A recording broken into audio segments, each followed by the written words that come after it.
tragic accident. Like, tragic accidents just happen all the time in Carroll County. I'm just saying. It's a very, very unlucky place to live.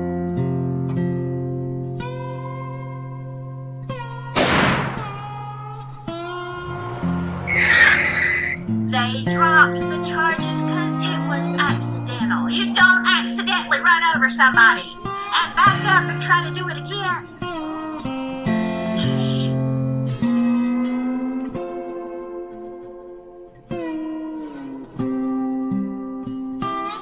Let's start from the beginning as investigative reporters, right?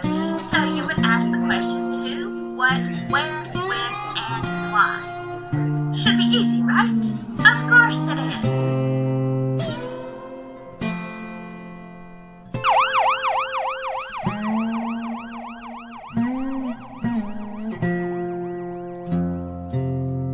Yes, I know, you're innocent until proven guilty, but what good does that do you if you are not alive?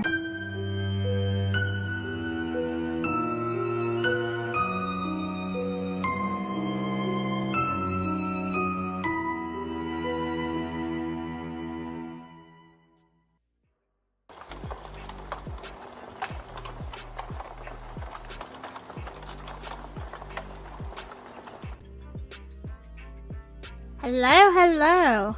Okay. I'm working with music tonight. I changed my platform again, y'all. Let me back this down. It drives me nuts when I can hear music. Alright. I am not going to waste any time before I say hellos. Let me bring up my very special guests. Case closed with CJ. Hello. And Meowzadong. Hi. How y'all doing? Doing good. Tired. I bet you are. Is this music annoying, y'all? I can't hear it. Can you not? Mm. All right. Your intro was so cool. Was that new? No, I've had that for a while. Love it. I went back to StreamYard but there's still stuff now. I have to relearn it, so my presentations are gonna suck for a hot minute till I get it right. But here, you know what? I don't want that in front of your face, CJ. Let me move that. Oh no, you're fine. I would never. He's alive. There you go. Just so you know, I sent Angela the link too, but I don't whether she's coming or not. We'll see, I guess. Okay. Well, she's certainly welcome to come. Awesome. Yeah. The more the merrier. Sweet. You have been going on. Let me start real quick because I want everybody to be able to say hello to everybody. Now I'm way behind. Let's see here. I don't know if Laura came back, but if you didn't, she'll see it on the replay. Hello, Four Pits. Rose. Hello. Not DB Cooper. I love that name. Just Deb. Hello. Let me go down the list. Y'all probably seen that. Gigi, hi. Mythical. Gloria, hello. Angie, all right. I don't want to miss anybody. I hate that. Pink Poppy, good to see you. How do I say this? Phoenix. Phoenix. Oh, okay. Phoenix. Nice to have you here. Professor Pug. I love some Pug. Look, I don't know. I did at the last minute. I changed over to another platform. I deleted that one, I thought, but here we go. Hi, Awatha, good to see you. Balanced Jade, good to see you too. Kathy S. Luke Nicholas, hello. Meow could be a Perrier ad. Meow's beautiful. No, I have my Perrier. Oh. I know. Well, yeah. You could. You'd make a good I'm ad. kind of dressed like it too. No. Digital. Hey, digital. All right. If you're not in the beginning of the stream, I'll try to say hi to you, but you know. So I'm gonna turn this music down because it's getting. I'm probably gonna just mute it. Maybe y'all can't hear it, but it's driving me insane. There we go. Okay. So CJ has been doing like, wow. I don't know. How do you do it? How do you talk about Delphi that long? I don't know. It's been tough, but I wanted to do it. Well, I had a lot of good guests that came on during that 25 hours to help me, but you know, I'm maybe a little bit more in one camp now than I was, but look, I'm gonna be blunt about it. I feel how I feel. I think the guy deserves a fair trial, regardless of if he's innocent or guilty.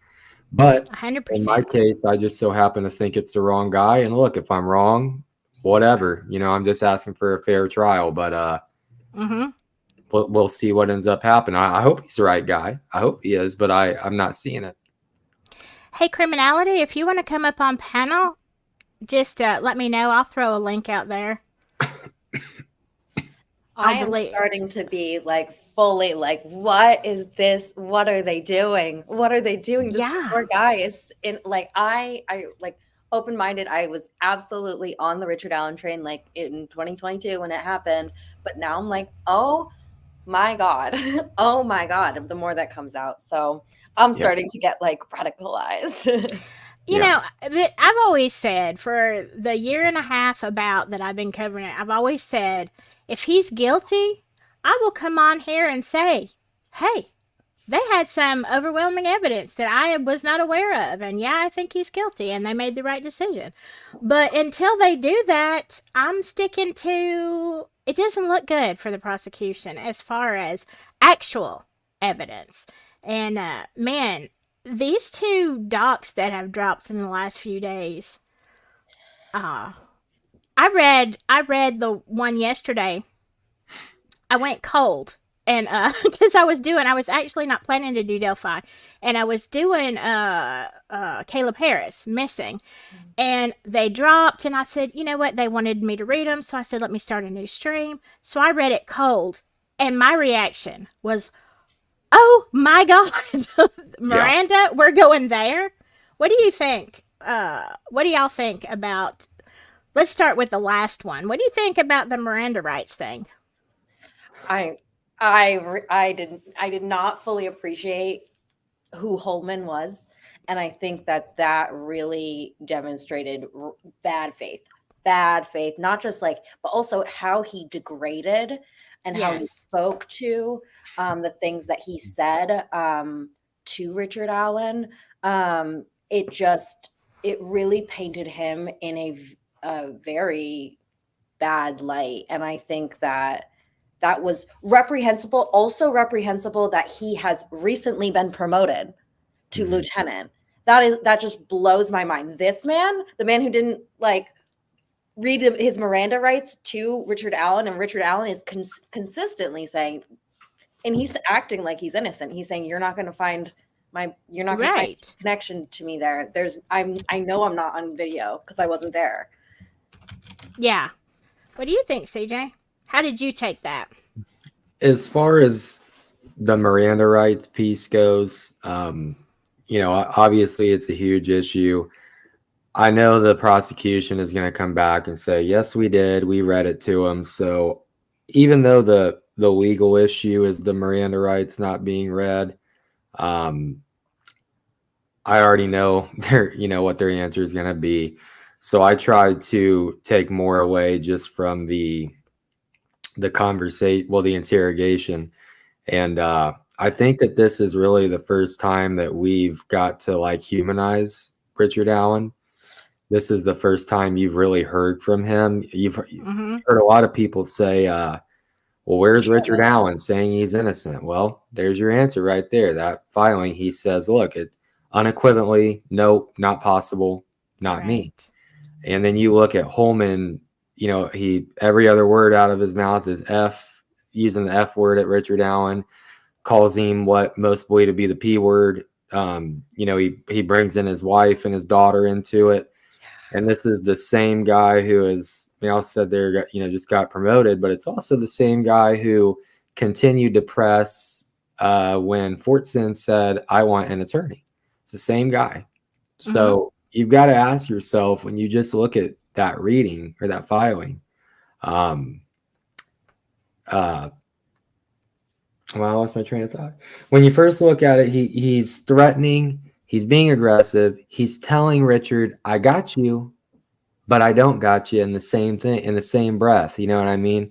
And the first time that we get to hear from Richard, really, you don't necessarily see Richard say anything crazy. And what do you see him do? Leave my wife and family out of this. You know what I mean? He's not like, here, let me save my ass, let me run away. No, he's saying, you are going to leave my wife and family out of this, and if you don't, you're going to pay for it. So that filing yesterday, I've always said I could be wrong, and certainly anything's possible. I could still be wrong. However, this filing yesterday moved me from I don't think Richard Allen's the right guy to me saying he's not the right guy. I've moved my and I just wanted to, just for context, if anyone hasn't read it, this is what Jerry Holman said. You're going to drag your fucking wife and your daughter through this because you're too fucking bullheaded to get out in front of this and admit you made a mistake, and whatever the fuck happened out there, we'll never fucking know because you're too big a fucking inaudible. Richard Allen responded with, one second. My bad. Does someone have it pulled up? I have it somewhere. Which one? I've got the most recent filing. I can pull it up. One second. Item that you sent to me. I just let's see. I got it pulled up. Meow. What part were you on?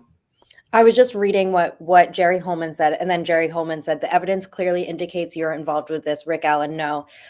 Rick Allen says no. Jerry Holman says it fucking does. Rick Allen says it doesn't. I'm telling you that there is no way that a bullet from my gun was used in these murders. Jerry Holman, and I'm fucking telling you, we had this fucking round on February 14th, 2017, and it's being secured, and it's been secured in a fucking laboratory, and we've tested other guns. I don't know why he needs to drop the F-bomb just randomly. Limited vocabulary. Yeah, it's really, I'm like, he's like a sixth grader, trying to be cool. But it's interesting that we've also heard that no, they didn't find it on February 14th. He is lying. But you are technically allowed to lie, but it's just interesting. Right. Richard Allen says, you could have taken it from somewhere else then, because it's not possible. Jerry Holman says, I did not take it from somewhere else. It was logged in. It was taken. It was photographed. You think we fucking took a round and threw it down by the dead girl's foot? This ain't fucking TV. This is realistic. Rick Allen, I'm telling you, I can't explain something that Jerry Holman, and I'm telling you that fucking analysts explain it. And I'm telling you that fucking analysts explain it. You can't get past this. So, I mean, I just think that Jerry Holman is showing, he's being very emotional here. And he's kind of a little bit interesting by how he's kind of defending himself before Richard Allen's not scrutinizing the credibility of the evidence, but he's kind of already volunteering that, which I find very interesting, because no one has brought up the credibility of this bullet at all. So it's a little bit of protest. Hello. Hi. Hey there. How are you? How's everybody? I'm good. I think everybody's good. We've never been on together before. I think this is so cool. Awesome. It's very cool. I'm so honored, and it's nice to meet you officially. Yeah. Me too. I hang out sometimes, and I don't hang out in Discord that often, but I do check in there every once in a while. I've got my own Discord. I don't even use it. I just let people send me like private messages, because it's like, oh my God, the drama. I can't do all this. You know, we know a little something about Discord drama. Yeah, you do. Try as we have to avoid it. It doth find us, but it's been pretty, you know. I think overall, Discord is the reason that I know most of the people that are in the chat. So I think it, you know, the good outweighs the bad, but it's something. So what is your okay, let me Sorry. That's okay. Talking about the document that dropped, somebody messaged me today. So I want your opinion. You know, the whole first part is completely not there. Okay, not recording, whatever, edited, whatever in the heck they did to it.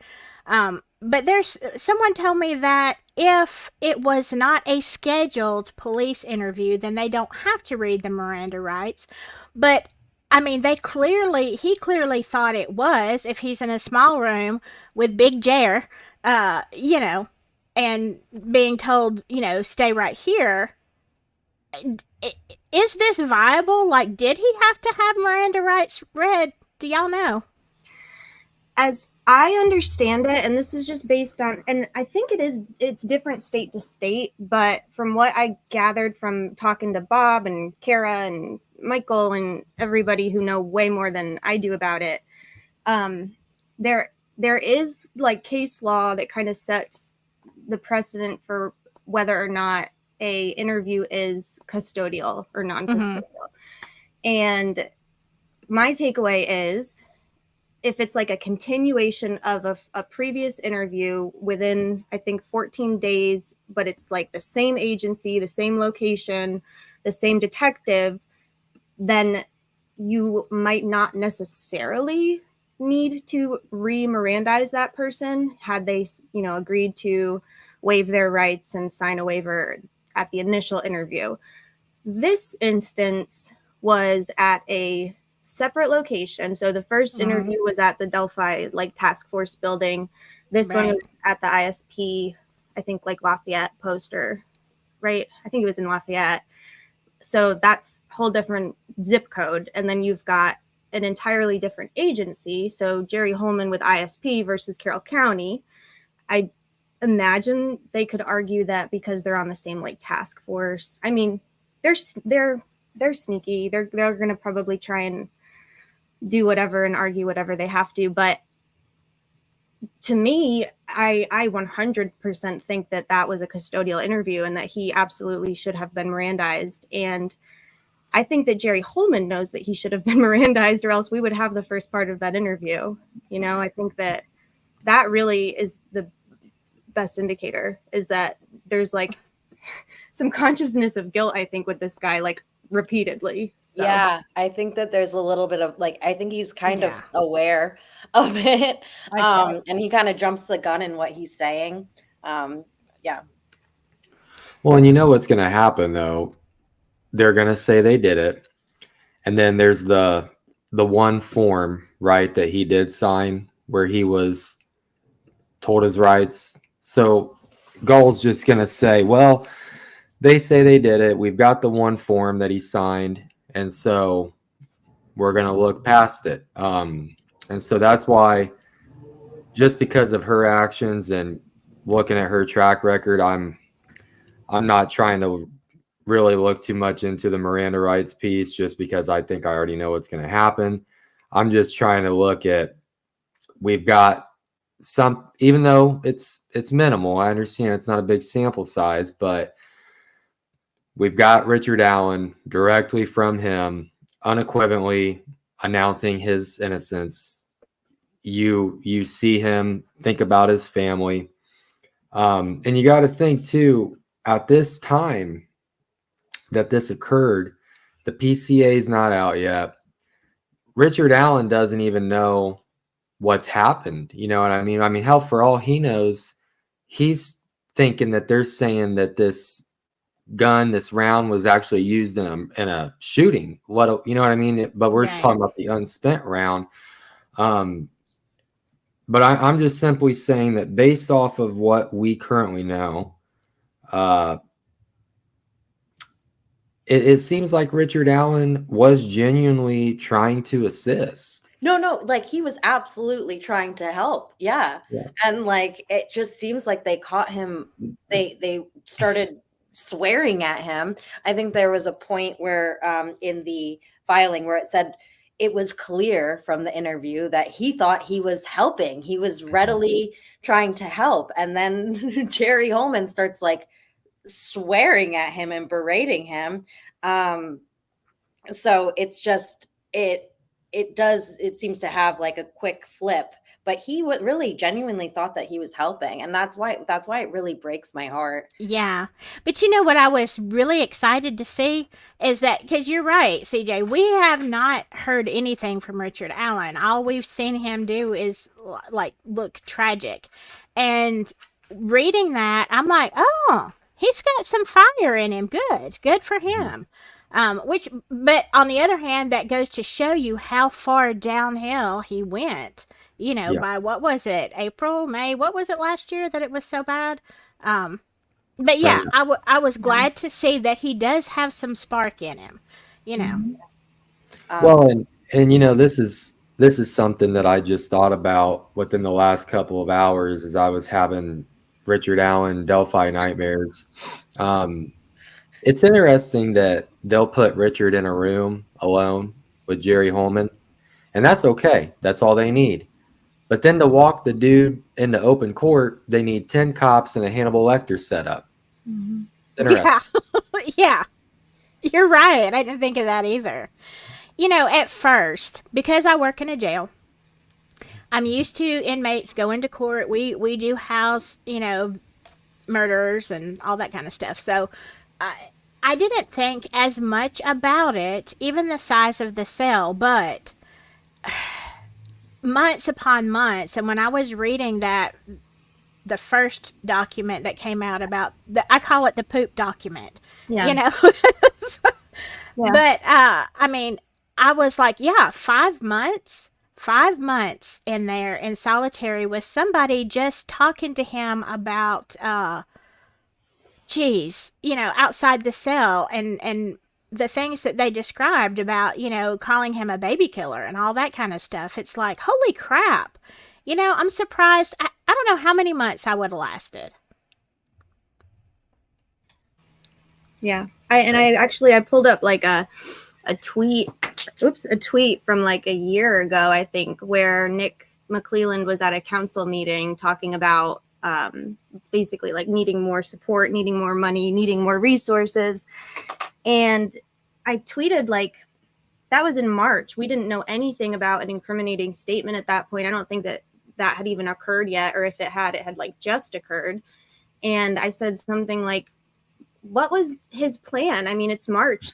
Originally, they were supposed to have a trial in March a year ago. Mm-hmm. So, like, what would he have done had Rick asserted his speedy trial right immediately? Like, they were still struck. They're still turning over discovery. Like, right. It's bananas. And it's next month. It's next month. Like, dear God. Yeah. Another like the other document that was about his conditions in the prison was just, that one was really devastating for me to read. But and also the fact that like he's being withheld like his medication, he's not getting his medications on like a regular schedule. Like this is like, he is at the mercy of these corrections officers. Mm-hmm. And he has been for so long, and we don't get any, we have no capacity to understand like what he's going through. He hasn't been able to speak at all. That's why I think that this has been so long awaited, to just hear from him in some capacity. I hope that we hear from him, but I don't know if that's going to be, when that's going to be. You mean like at a trial, or just in general, Meow? Well, if the trial was televised, I would hope for that, but also after, I guess. Yeah. But unfortunately, the trial is probably not going to be broadcast. It's outrageous. No. I know. It's like, just... other than spite, and other than like vitriol, I cannot think of a reason that Judge Gull, who like pioneered streaming in Indiana would be so adamant against it. I think that she enjoys punishing people. I think I really get like sadistic vibes from Judge Gull, like more and more recently. It's disturbing. I think that the prosecution really doesn't want it to be televised because they don't want the backlash. No, there's going to be too much. I mean, but like, look at the things that are. I've been covering, trying to watch the Daybell case. I mean, my God, I'd hate to have to defend him. But, it's like, you can do all this, but you don't want to be, there's a reason you don't want to be seen, because there's a lot of info, in my opinion, that's going to come out that law enforcement did wrong, and they're going to look like idiots in some respects. But I'm just waiting. Okay, I'm gonna make a meme. I'm just waiting for Judge Gull to ask them to address her as Your Majesty instead of Your Honor, because that's what she's acting like. She really is. Like, she really is. Yeah, I think someone was mentioning on CJ's like massive long live stream. I wasn't obviously at I've never been at a hearing, but they were talking about like Judge Gull, like she just like doesn't, she's very she's almost like exasperated that she has to even be there. Like she's just like, she's very dismissive towards the defense. It's just, I mean, it's striking. Do you remember? I don't I don't know exactly who was speaking at that time. Well, I mean, even just reading through the motion to dismiss transcript, me and Swoothy Goosey and Criminality read through it on her channel. I think it's about 81 or 82 pages. But when you look at how she talks to Baldwin, and then you look at how she talks to the state, it's two completely different things. I mean, it genuinely is two completely different things. Like, she ruled on one objection, and it was on Diener objected. It was the wrong ruling. She should not have sustained the objection. Should have been overruled.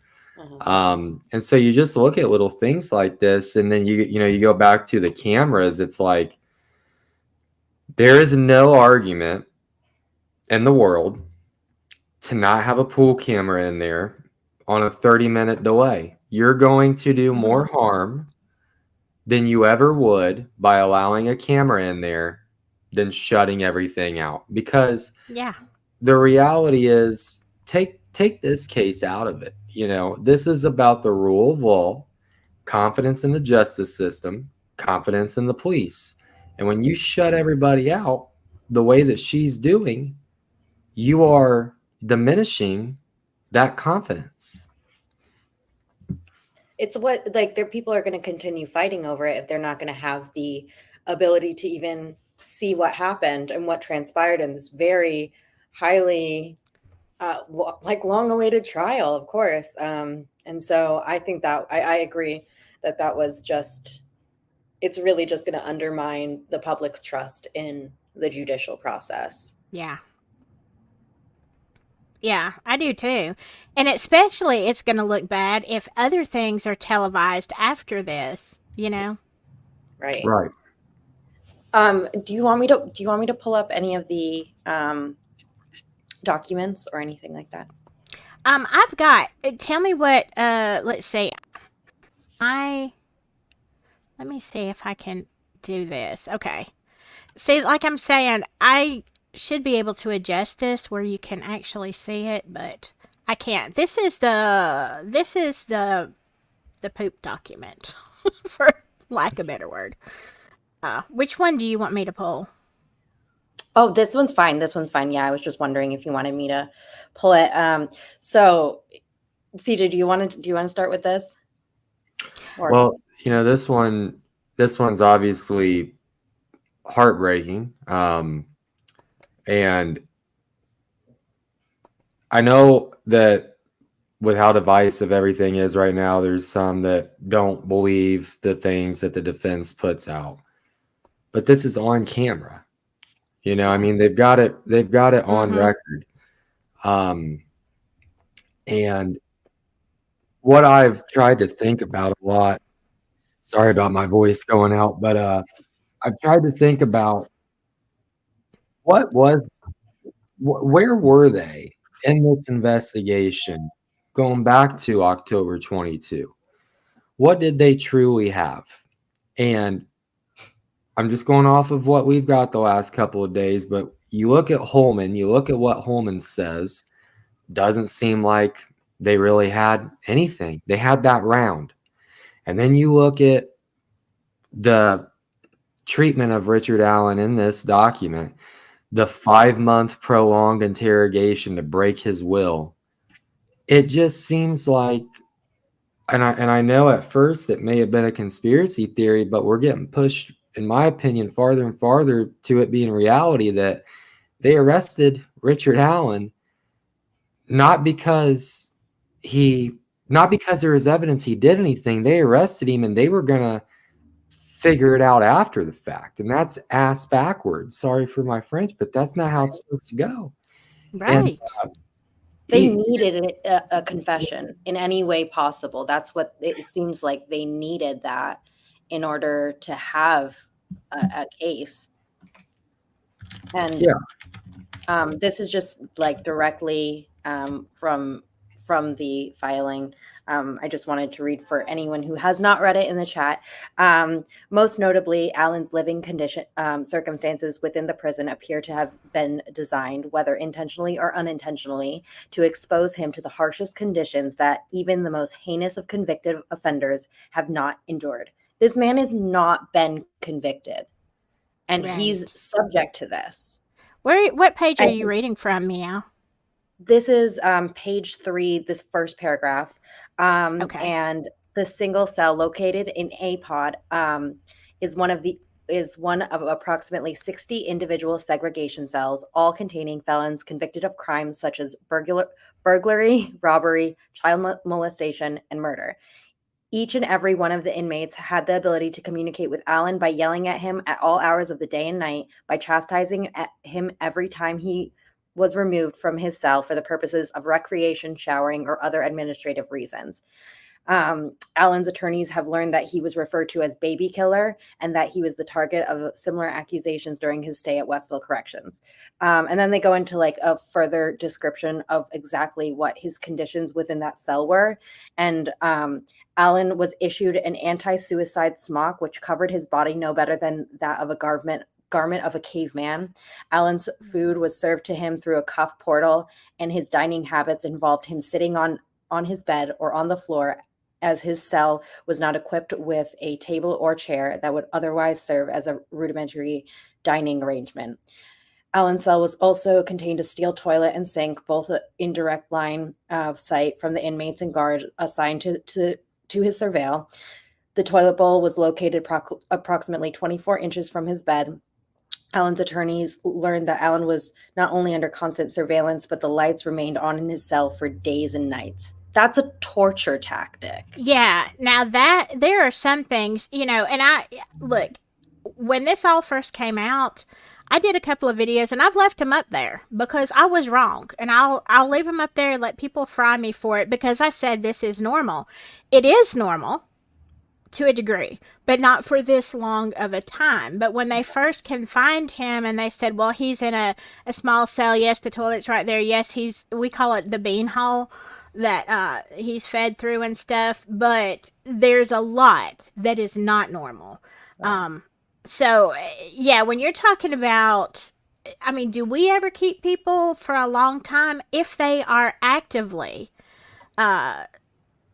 suicidal?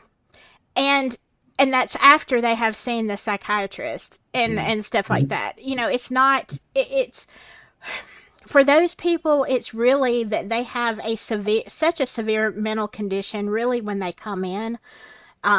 It's for their own safety, but still, we try to get them out.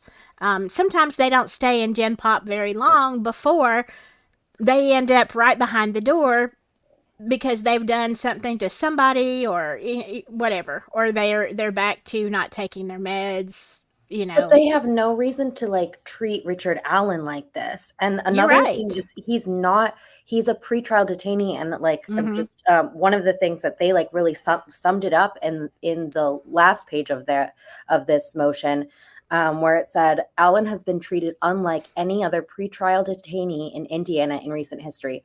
I challenge anyone to try and find a single pretrial detainee that has been treated comparable to this in the Yeah. state, or even in the nation. Like, I can't. There's nothing. It's almost like a spectacle.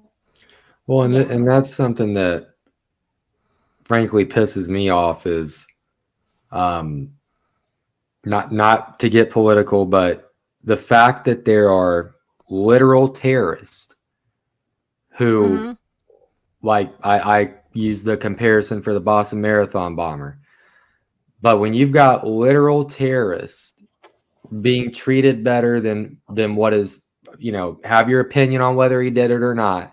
The fact is he's innocent right now, and he's a veteran. He's an American citizen, confirmed, not a terrorist, and he's getting worse treatment than actual terrorists. That pisses me off, and that's why I did a 25-hour live about it, because I'm pissed. I mean, it's like, how do they it is justify it? asinine. And then in that document too, we get told in Silky, we may have talked about this a little bit in the other live that we did together, but you get told that, well, we've got these prison mates of his that we've posted outside the cell door to watch him. And it's like, okay, well, you're putting your faith in someone who is also in prison for a reason, whatever it may be. They're in there for a reason. And you're telling me that it's a good thing that they're watching him. It's all good that he's on suicide watch. And it's like, the dude is self-harming. You can put me on suicide watch to watch you all day. What's the point if I'm not giving you some assistance when you're self-harming, such as eating your own feces? Right. Who cares if I'm watching you at that point? At what point do you admit the guy or go put him in a straitjacket or something? You know what I mean? But they just let it happen. Yeah. Oh, good. She's back. I think. There she is. We wondered what happened to you. I was like, they're gonna think I'm doing another Irish goodbye. I promise I'm not. I'm I not. always do the Irish trying. We need to crowdfund Angela a new laptop. Look, I even got like one of those Hoosier hooked me up. I got like a dongle dangle thing, and I'm good. Except I unplugged. No, I just unplugged my router. Oh gosh. We're good. I'm so sorry. No, you're fine. You're fine. Look, I know mine. Actually, I was on a live last night and had just hit end stream, and my whole power went out and my internet went out. I'm like, oh my god, thank God! Like, just Did you have seconds. storm? No, that's the thing. Living rural Alabama, it's a lot of fun trying to do a live stream. I'm just saying. But yeah. Hello, Steffa. I haven't talked to you in forever. Miss you too. Call me. Let me know what's up. Yeah, like, okay, so it's hard for me sometimes because, like I said, I work with them and I see, we call them milkshakes when they make toilet milkshakes, but it's not, okay, the difference is that they didn't get that way in jail, okay? Right. It's because they came in out of their minds. Usually, could be that they had a hot shot and they're never going to be the same, and you're trying to protect them. Or, like, we had one guy that... what? A hot shot? A hot shot. Yeah, that's a... usually it's used when people in the drug world want to get rid of somebody. Sometimes it's just a bad mixture. But around my area, when somebody gets a hot shot, they're usually gone. But if they manage to survive, it's like somebody took an egg beater and just scrambled their brains. Oh, you like an overdose, like a non-fatal. like an overdose. That Yeah, but it was on purpose. It was actually it's actually an attempt of at murder. Yeah. But yeah, so we have, and then sometimes they do it to themselves. But you can, I mean, you obviously know when somebody comes in like that, there is no reasoning with them. All you're trying to do is keep them safe. Um, we had someone come in who had unalived his mom with a hammer. And I mean, he came in, saying he has, all these, the demons, the voices made him do it and all that. Okay, that is a psych. That's a lot of issues right there. I was going to say that's a lot of issues. But he came in that way. When you have someone like Richard Allen who comes in and he's completely normal, and then you have put him in some kind of confinement in these circumstances where all of a sudden this man who was, the only history that I know of is depression. He suffered with depression, and um now he's eating from the toilet. That is 100% on the jail that he's in. 100%. That's on them. Yeah. And the only thing at all comparable that I know to compare this to is like in basic training, they obviously try to break you down and get you to a bare bones level and then mold you back up and build you back up into how they want you to be. But the difference is in basic training, like obviously, sure, I'm not in control anymore. However, I'm safe. I'm not going to die. No one's going to hurt me. I'm getting 3 meals a day that are good meals.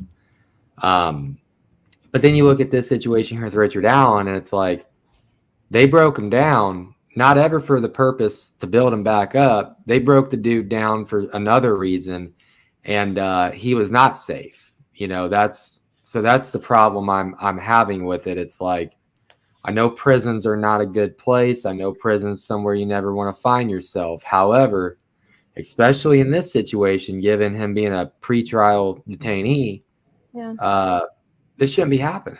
It shouldn't be happening. No. I mean, no. It shouldn't be happening to convicted, guilty offenders. We have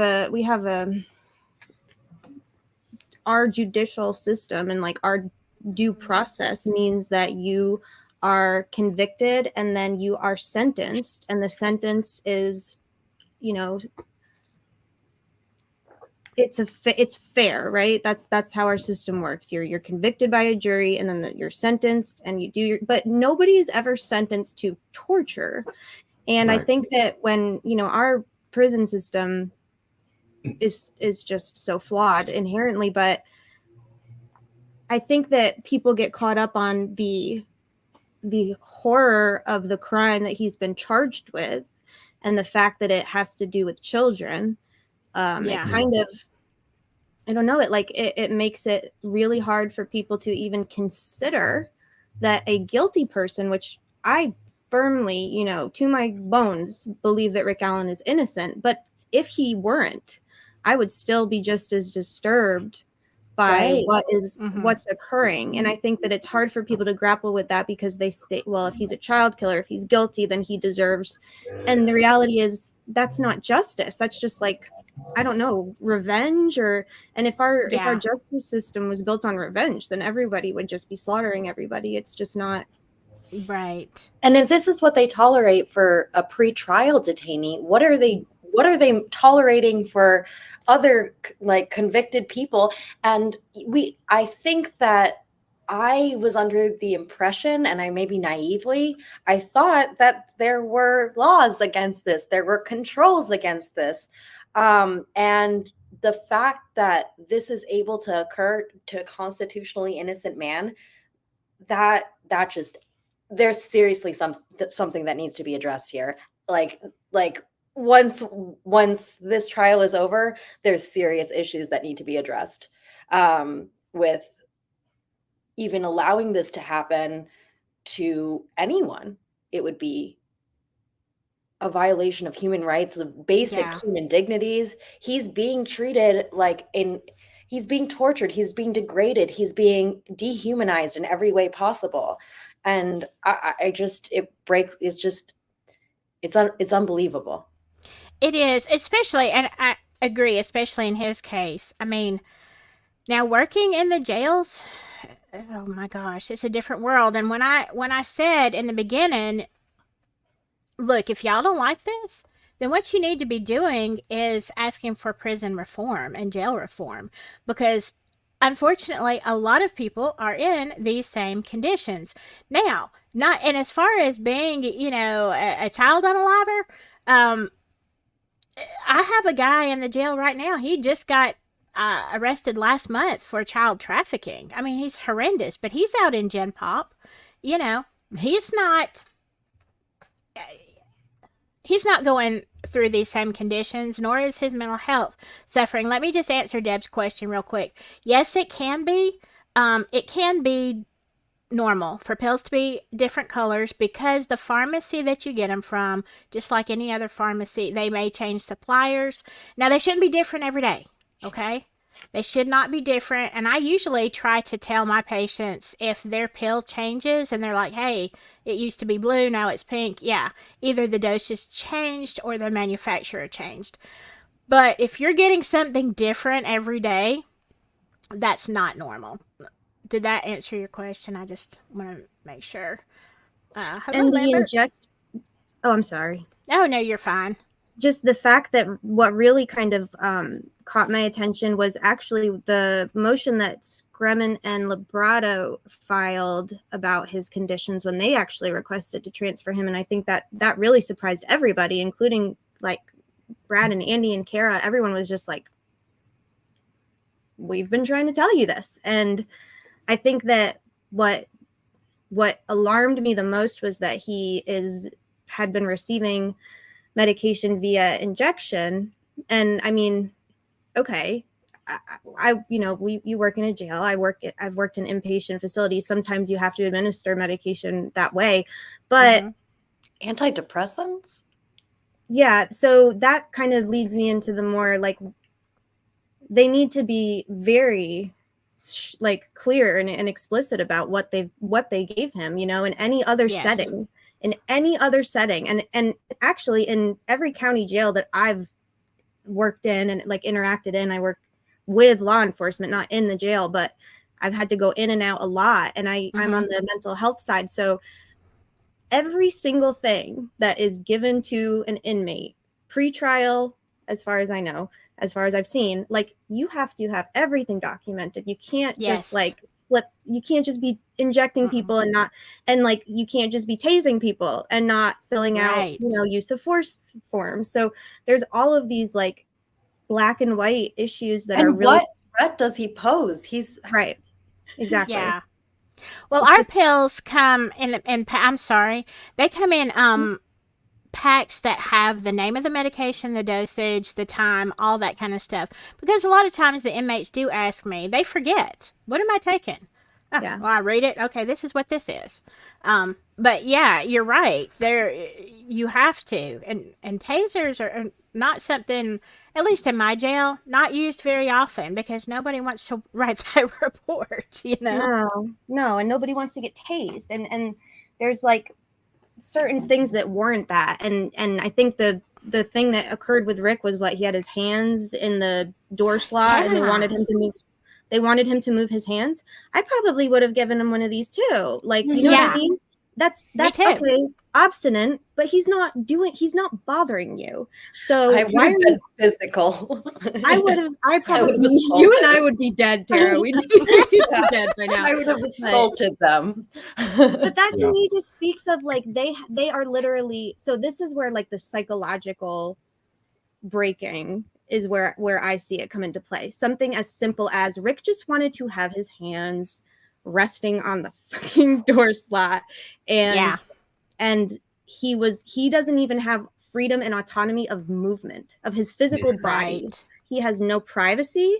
He has no like dignity left. They have stripped him of every single semblance of who he was before this happened to him. And I think everybody would go crazy in that instance. And the fact that Rick has not harmed himself or ended his life is, in my opinion, a testament to how resilient he is. Yeah, resilient. Yes, That very much. man is so resilient. The man that walked into that hearing in June, where we all thought that he looked like a terminally ill, Yes. like cancer patient, is what he looked like to me. And a couple months later, and by October or whenever she kicked the defense off, he went from looking catatonic and like totally just dissociated to, okay, like he has some life in his face. He's gained some weight. He can walk by himself, and he looked pissed. He looked like he was annoyed to be there. And I was like, okay, like that's pretty impressive.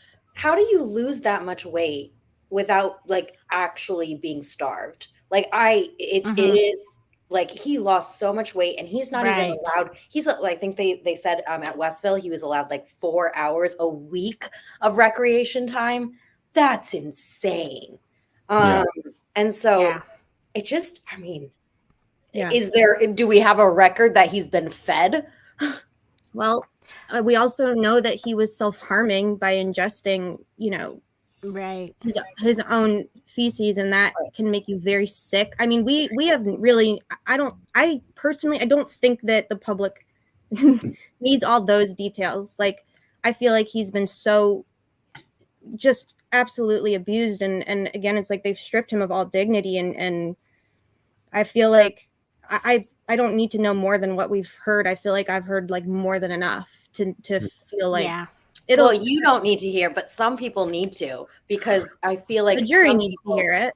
Yeah.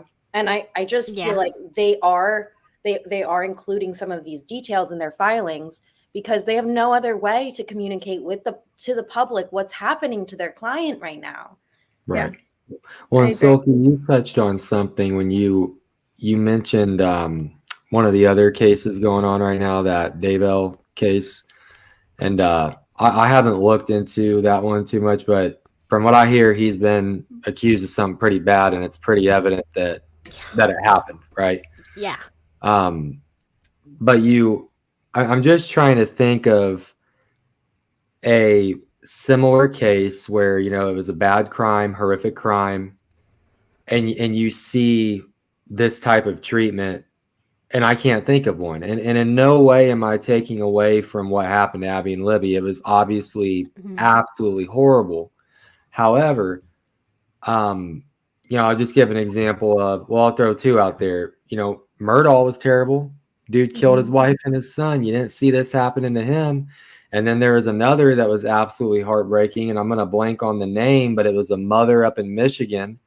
Got, her son passed away from malnutrition and abuse. And, they were talking about putting hot sauce on bread and making him eat it. That's all he got to eat. And then putting shackles and all this stuff. I mean, terrible, absolutely terrible. And you don't see that. You haven't seen anything like what Richard Allen is going through in any of these other cases. And you just at some point have to ask yourself, okay, why? Exactly. I mean, look at Brian Koberger. He looks way better than when he went in jail, and even Chad Daybell, it doesn't look, the thing that I see, that usually inmates will put on weight, not lose it. They put it on weight. The only time they lose weight is if they were heavy drinkers and they lose their beer belly and stuff like that. The rest of the time they put on weight because, let's face it, the jail is not serving you salads and fresh fruit and vegetables. That's not happening. You can't exercise. Right. You're eating a lot of crap, and you're getting commissary and you're putting on weight. So when I saw him, I was devastated. I'm like, my God, what is happening to him to lose all that weight? I thought at first it was an alcohol thing, but no. I mean, he's just he probably weighs what he weighed in high school, I'll bet, or less. Yeah. I think he got down to 130. I think it was around 130. Like, what is that BMI? That's really underweight. Yeah. And one of the things we had talked about too, because there's a lot of, I've seen the argument about, I guess because he and Kathy hung out a lot at the pool hall, like now everybody has decided that he's an alcoholic. And He has no DUIs, he has no alcohol arrests, but he's an alcoholic, right? Right. Oh no. And I'm so sorry. Hold on. This happens to me all the time.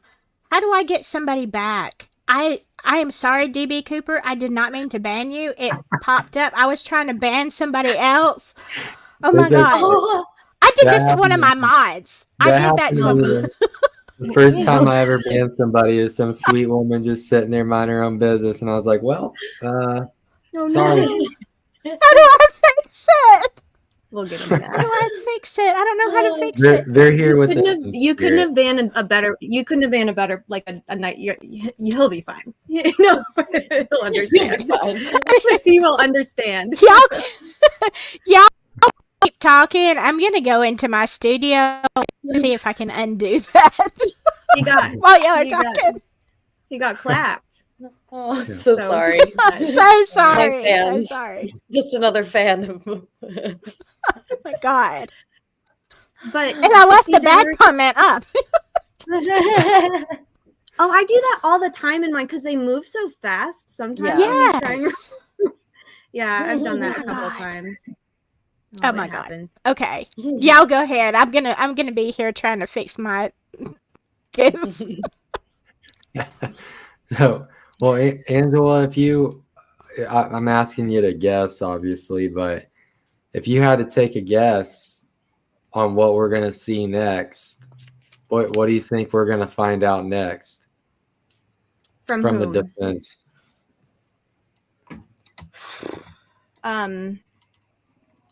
I know there. I'm certain there's a lot still to come out. I mean, I want to know the rest of that interview with Holman. I want to know the interview with Liggett and Mullen.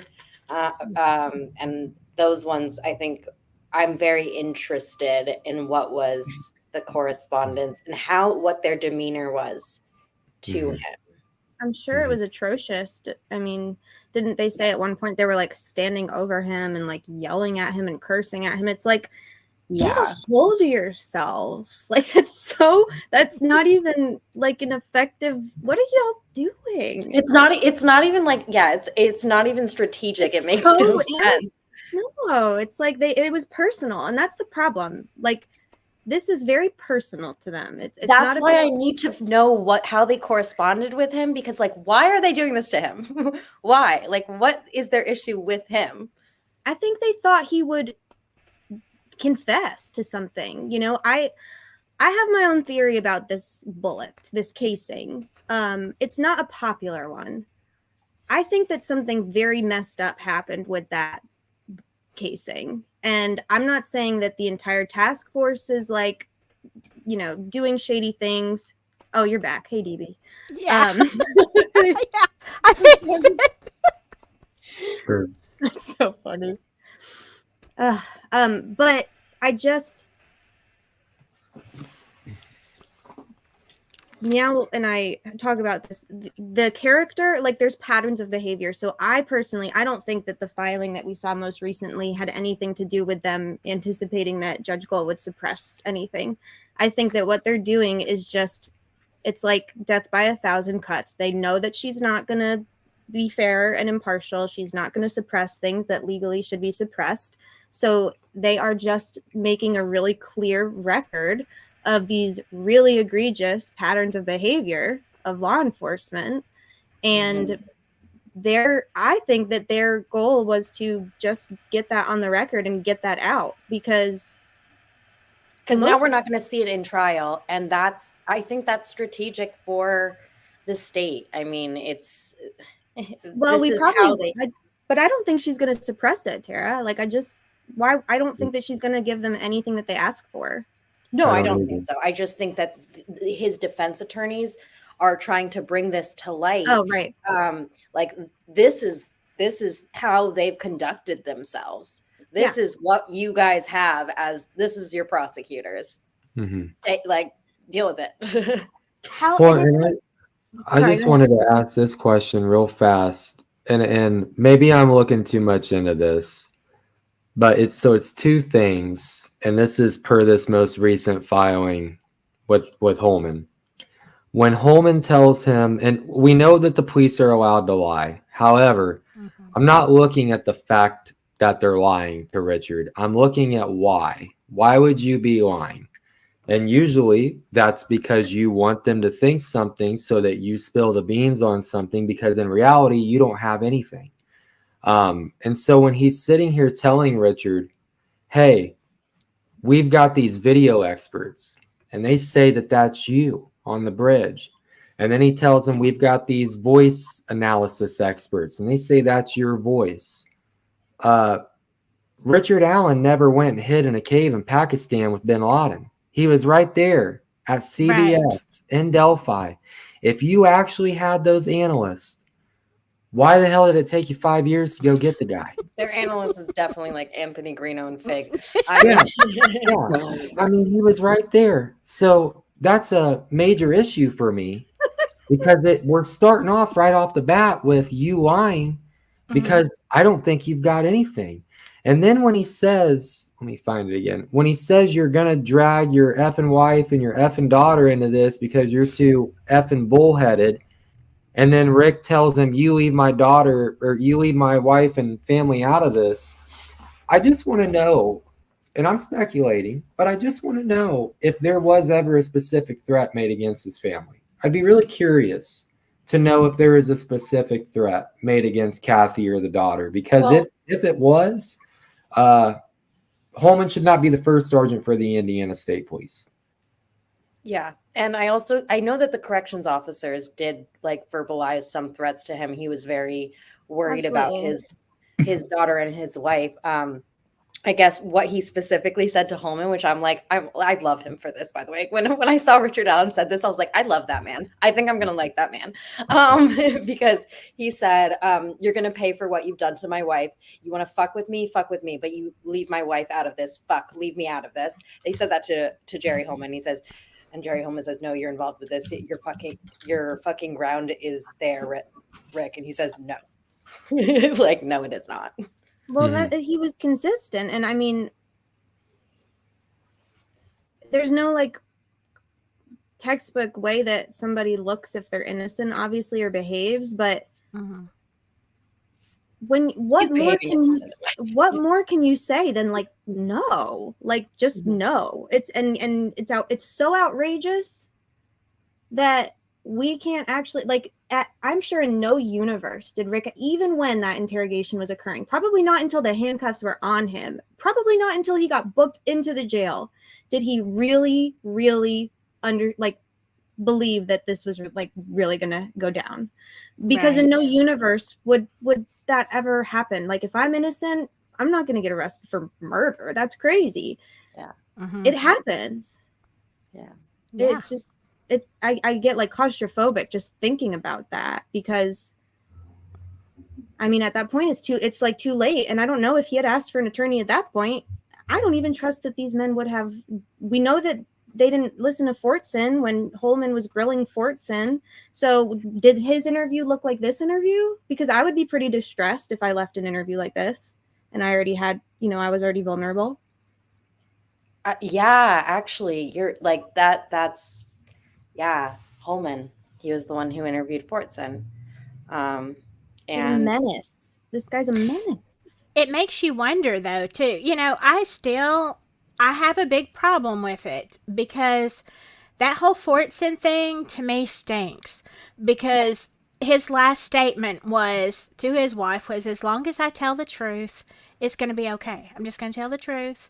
Yeah, would there be some repercussion? Would there be some loss of maybe, the way people think of you, you might, but it's not that big of a deal. Okay. I mean, it is, but not to that extreme. And it seems strange to me how you can say, okay, this is going to and it will, everything blows over eventually. I mean, all I have to do is tell the truth, then boom. No. I'm not buying it. Maybe I'm a conspiracy theorist, but I don't believe it. I don't believe it happened that way without something else. Right. Yeah, read between the lines. With you. It doesn't sit right with me either, and especially with him being a veteran. I believe he was an E8, which is a senior master sergeant. That's one rank under the highest it goes for an enlisted member.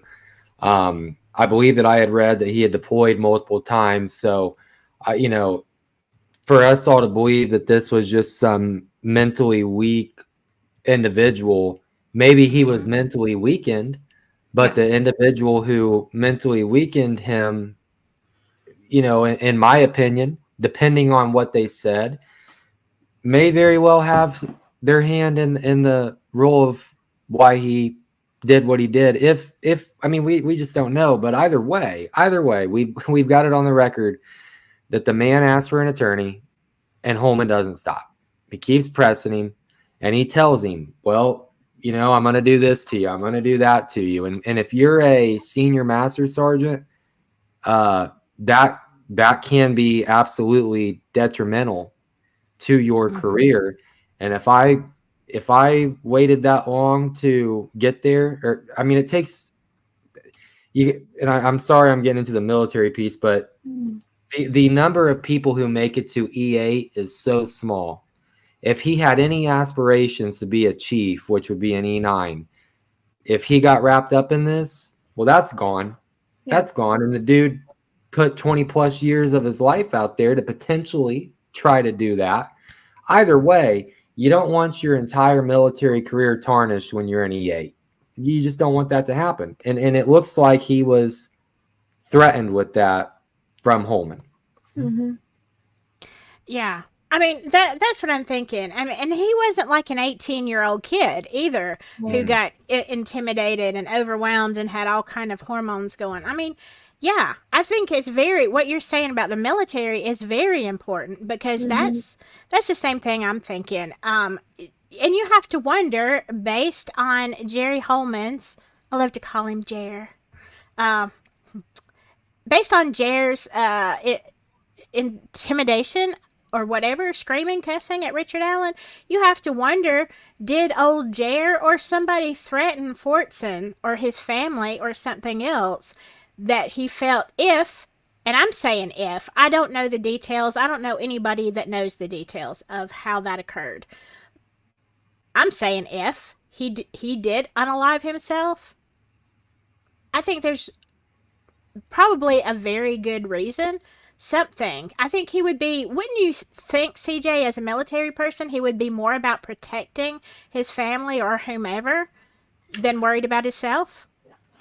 I would think so. Especially in the military, like when you get some of the lower ranking guys, a lot of times when you get faced with the situation, you may not know where to go. However, an E8 would have known. They would have known where to have gone. So, and I'm not trying to minimize the leaks. Sorry to be blunt, but like it's time to move on. Like you said, everything blows over. Was it serious? Yes. Serious to the point of taking your own life? No. And so that's why I just have a hard time believing that he would have done that. However, without knowing what was said, it's very, very possible that Holman said something like, well, you having those photos qualifies as you having CSAM or something of that nature. And if anything like that came up, if I was Fortson being an E8, I would have shit my pants. And I would have said, well, I'm in deep, deep trouble. So then could I see how he could get to a point to where he takes his own life? Yes, I could. I mean, I heard through the grapevine when all this happened, and they were telling everybody, okay, if you have any photos, if anybody sent you, you've got to delete them because you can be charged with CSAM. But here's the thing, I came to the party late because I only came a year and a half ago. But when I was studying, and I watched all kind of channels in the beginning, I even watched an episode of Grey Hughes. I don't admit that very often, but I did. I watched a little bit of everybody because I was trying to research. And what I could tell from some creators, and I didn't even know this was a big deal, I could tell by the way they talked that they had seen those photos. Now, were they the actual ones? I mean, were they the prosecutions? Were they whose were they? I don't know, but it was very clear. And since I've learned since, I know for facts that several creators had them way before the defense. I mean, I'm not gonna. I don't smear anybody. I just don't listen to them or pay attention to them if I don't like you. I heard that they were I don't know for a fact because I don't, but I heard that they were circulating before. And I've always heard about like the sticks. There was like a big thing about the sticks, and it looking like, that I remember that was like very well like discussed, in the F thing. That was very well, like that was a big rumor that I think we all had heard back, or I don't know where you were, CJ, but I know me and Moth back in like 2022, we definitely had heard all of that. But truly, I don't think that there was any utility for the defense to release it. And I think that ultimately it showed malfeasance on the prosecution. They are just completely they're deviating from any rules of professional conduct. And the fact that they are being treated with more dignity than the defense is it's a slap in the face. It's making a farce of the legal system, truly. Yeah. Who's going to stop them? And the one thing I have to say, outside of Weasel, that's what I call him, outside of him, nobody showed those photos. A lot of creators had those photos after the leak. I'm not saying before, but after.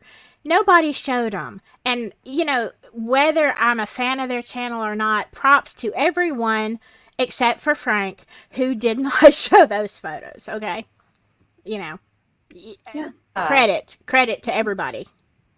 Well, there's been this like trend from, I don't know when it started in this case, but I certainly think for at least, I don't know, for a long time now, there's been this like us versus them that law enforcement has in this case, where, we've heard Doug Carter say very rude things about the public, about, we've heard don't do side-by-sides, but yet they're begging for help with, but they're giving 2 sketches, but then they're admonishing people for trying to do side-by-sides. Like, they're just very antagonistic towards the public. They're not collaborative. They're not generous for the fact that the public raised $325,000 that we still have no answers about.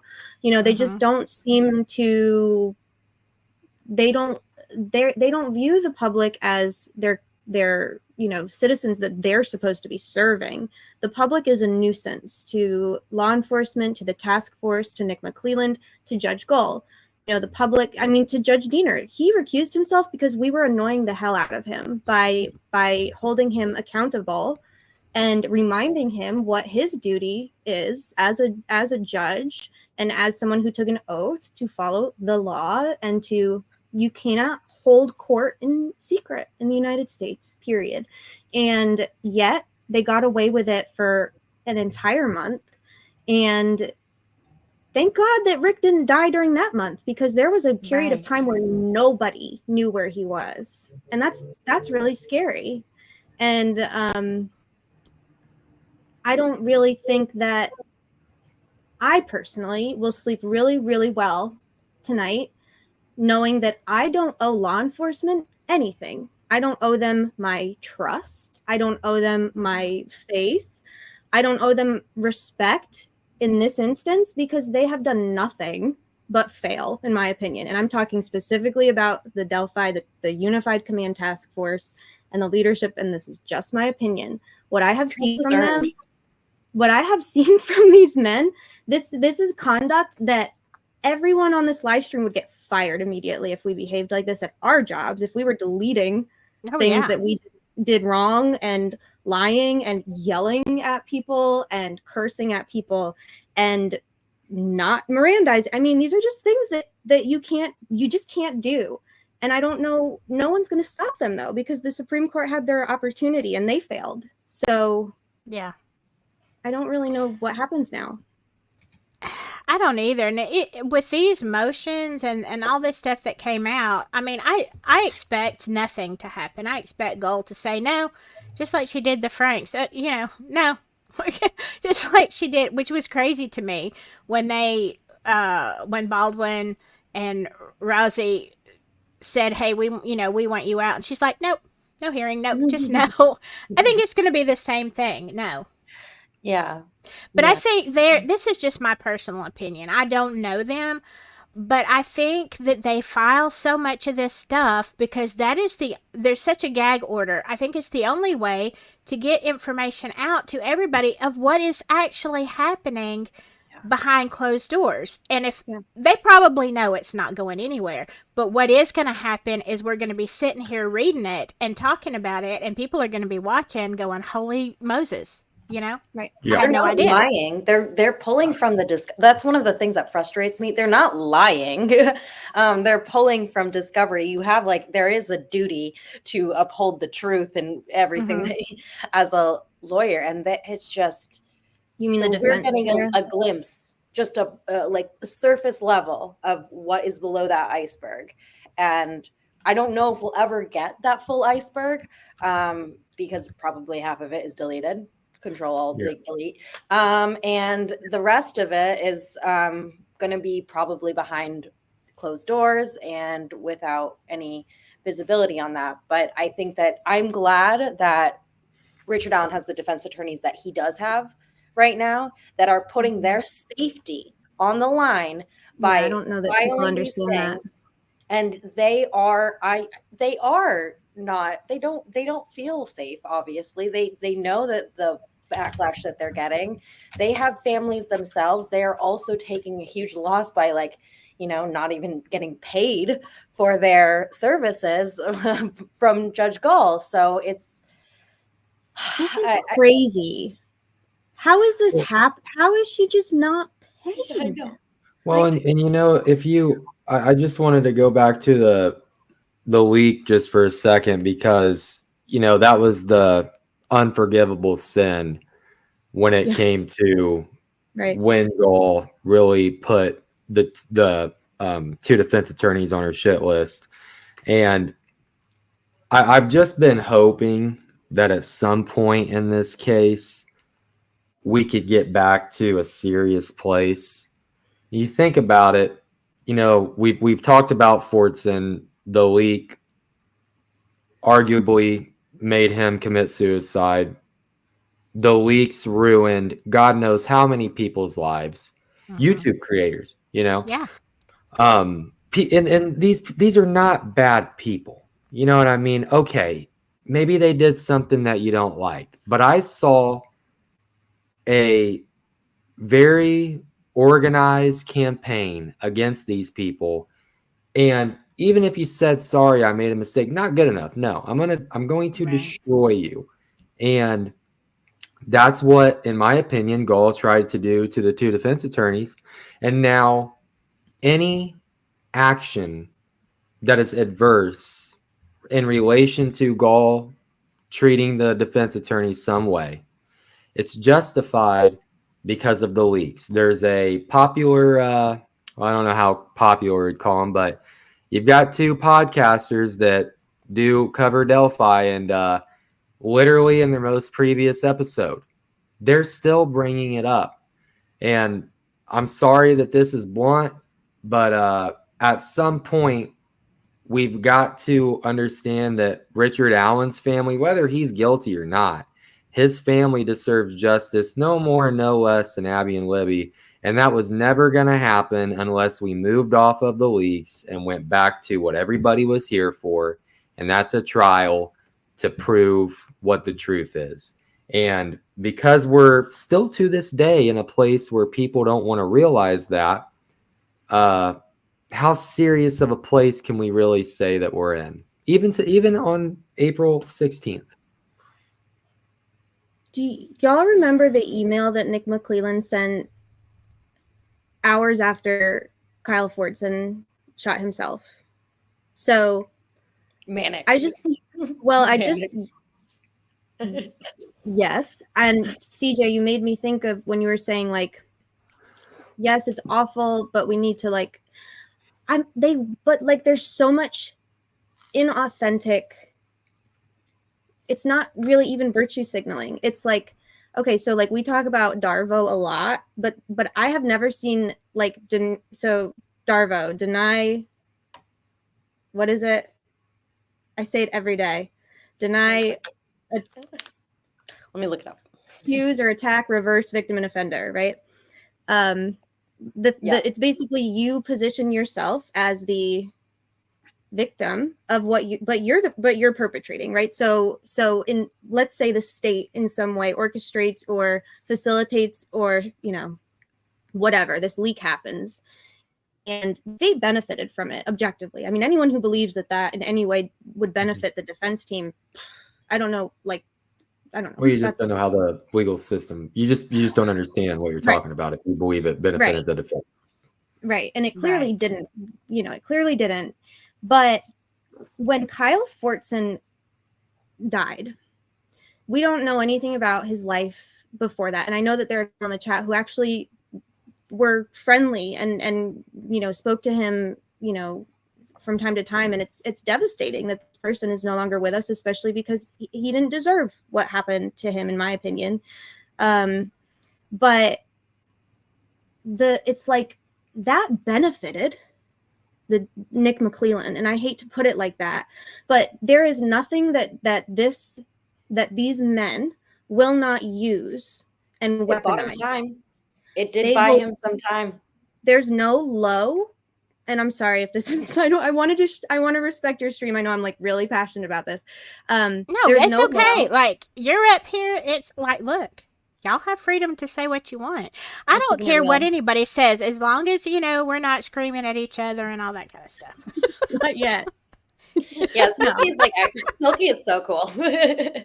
Well, it's just like, so when I read that email, I was like, this is the most scripted, inauthentic, like snake oils salesman bullshit that I've ever read. Mm-hmm.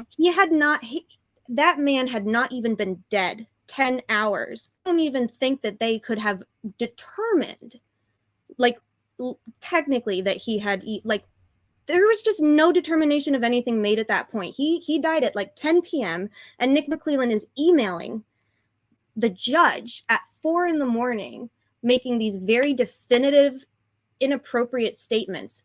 I don't know why the responding police department that eventually had to correspond with ISP that eventually corresponded with Nick McClellan in the span of 5 hours.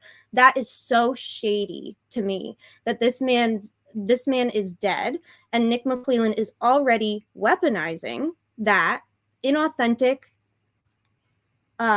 grief or horror, and Judge Gold responds in kind. Oh my gosh, gentlemen, this is getting out of hand, or something. Like, you think someone's dead, Nick? Like, can you be a human and not a robot for a second? Like, gentlemen, this is getting out of hand. It's just nothing about them to me is authentic, or I just don't see any humanity in these men. I don't.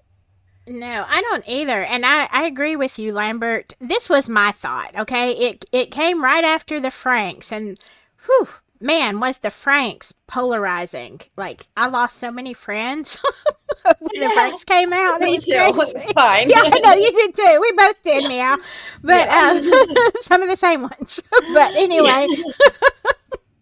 But yeah, I think that one of the reasons that whole leak was, I think it was orchestrated. I'm sorry, I do. But I think it was to take away from the Franks, and, and it did derail it. Mm-hmm. Because what were they going to do? The conversation shifted away from Franks, and it started shifting toward these leaks. And also, the people that did have those leaks, and the people that I've told law enforcement who I received it from, it wasn't from the defense side. That's like, we know that. It's not from the defense side of things. It wasn't. It never was. And they know that. They know that. And so Like, long story short, it was very clearly from the prosecution. And when they brought that up in trial, I guess that wasn't what they weren't there to litigate against the prosecution. The defense was just there to prove that they were not acting in malice, and they were not the facilitators of this. But it did raise some eyebrows, because it was pretty evident, I think, that it came directly from the prosecution. And prosecutors tend to leak more information than defense attorneys. So yeah, I mean, I had that discussion with several people that I'm still friends with, and amazingly, but they're like, oh yeah, this was the defense. I'm like, you show me what benefit the defense had by leaking those photos. It was a disaster. There's no way. So yeah, I agree 100%, Meow. I want to ask y'all a question, because I really don't know where y'all stand on this. What do you think of, because somebody brought it up in chat earlier, what do you think of Bridge Guy? The video, the pictures, the whatever. I think it's useless. I genuinely think it's useless. I mean, how many crimes does a law enforcement officer, investigator, detective, whatever, do they respond to where they get eyewitness statements, they get a video of the dude, and they get the dude's voice? How many times does that happen? And this, I don't care what anybody says, this case went cold. And I mean, I just think it's useless. I'm not going to badmouth any specific creators, except for maybe Gray Hughes, because that dude has spent 20 hours zooming in on that image, manipulating it on Photoshop every which way. More than 20. Yeah, probably more than 20. And there's several creators who have magnified the image 100 times and tried to say, well, here's the nose and here's the eyes, and it's like, okay, well, thank you. Everybody has an eyes, and nose and whatnot. I mean, it's subjective. I could show it to Meow and she sees Ron Logan. You show it to me, I see Brad Holder. I think it's useless. Yeah. And one of I don't know what video it was, a live I did, I don't know, about a month ago. And I can't even remember where the source was, but I listed on there and show it.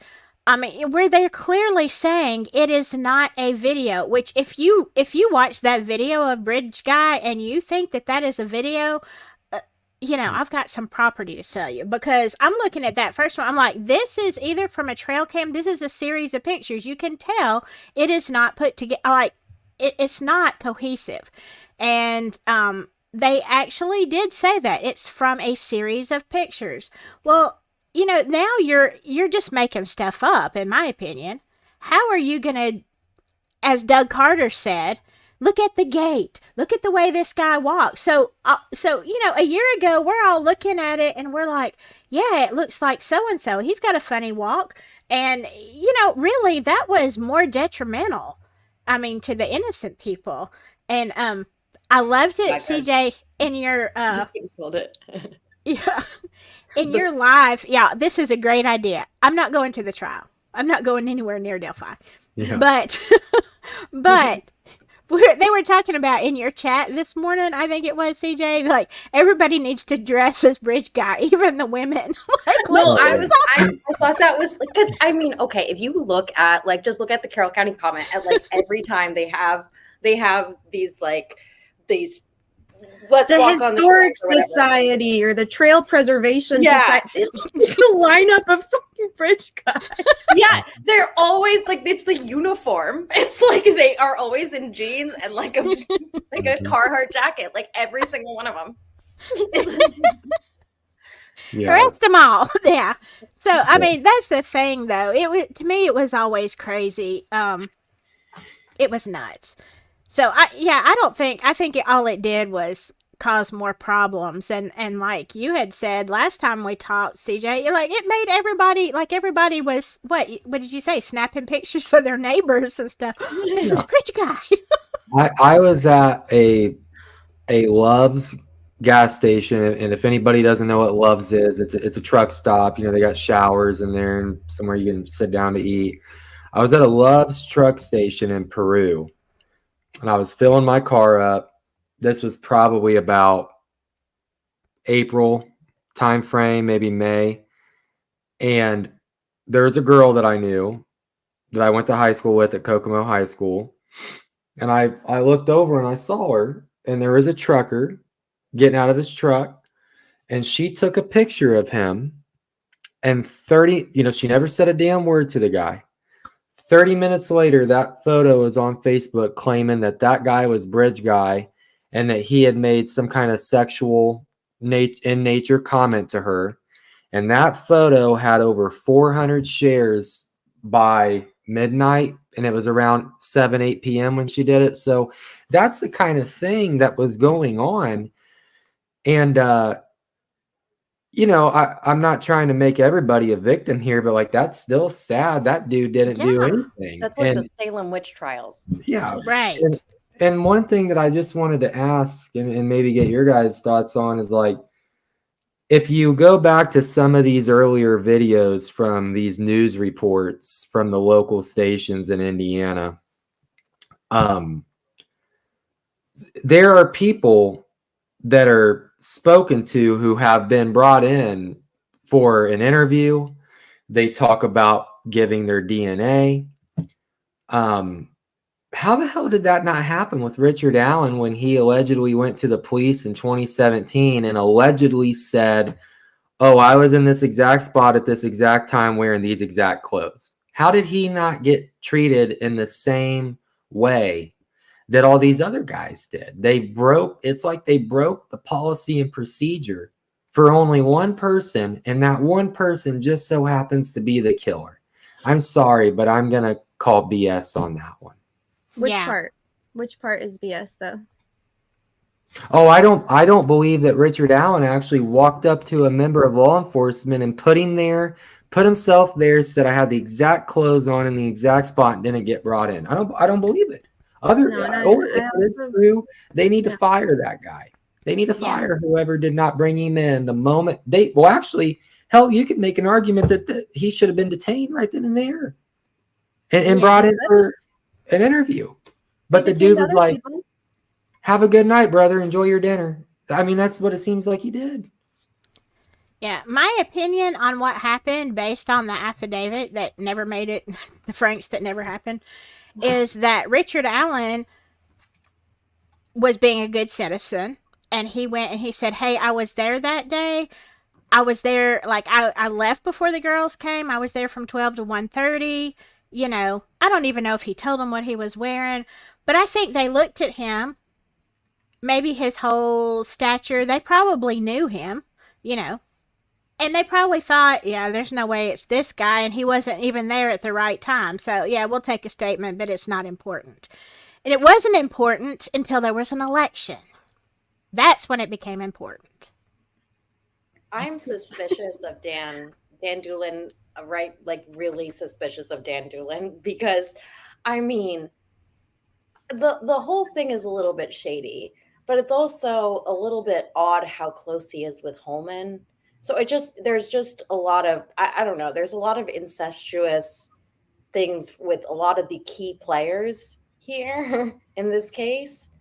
And of all of these, like the small social networks that are at play, it seems to always go back to one specific group of good old boys, Mm-hmm.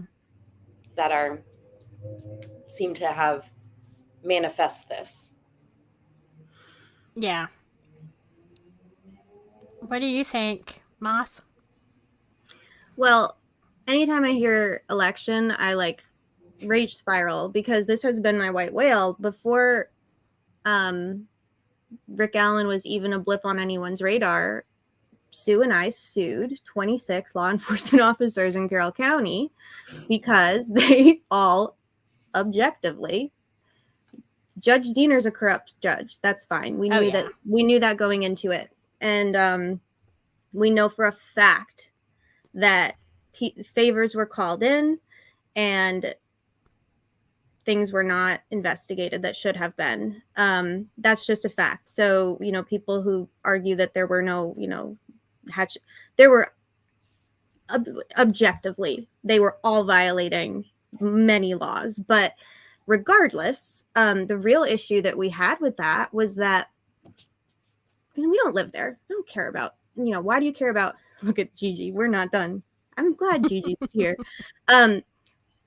We could foresee, because we had been doing our own research independently and then together well before we filed our suit on different things, and eventually that overlapped, but we could just kind of predict and could see the trajectory of where things were going. We both predicted almost to the day that Flora and or Delphi would be solved almost to the day before the election. We didn't know how. We at that time assumed that they were going to arrest one of the Kleins, even though I never thought that was a viable suspect. But the desperation and the, maybe eventually I'll do like a deep dive, because I feel like everything we're seeing in the Franks memo, I was sitting in the airport with my husband at like 7 a.m. reading the Franks memo when it came out, like just like pacing, like my hair was on fire, because on one hand it was so validating, because we had been accusing Tony Liggett and Harry Holman of these very things, these exact things, for months, and we got laughed out of court over it. Sue is still pissed. And then we see in 136 pages, like they're still doing this. And we suspected that this arrest was BS. And then that was kind of confirmation. And I'm standing in the airport, like just beside myself, like, oh my God, I tweeted like a maniac that day. I was like manic. I was so angry. I probably ended up on like a watch list. But when they arrested Rick, I like shut my computer. I called Sue. I talked to Sue, and we both wanted to be hopeful, but we both knew too much. There was no way that this was anything but more games and more lies and more trauma. So much fucking trauma in this community. I don't know when it's gonna, like, I don't know what the recourse is. I think that people need to keep doing things like that, like what we did. They need to keep doing it, and they need to keep being the squeaky wheel, and they need to keep the bloodlust, because Diener was not talking about physical bloodlust.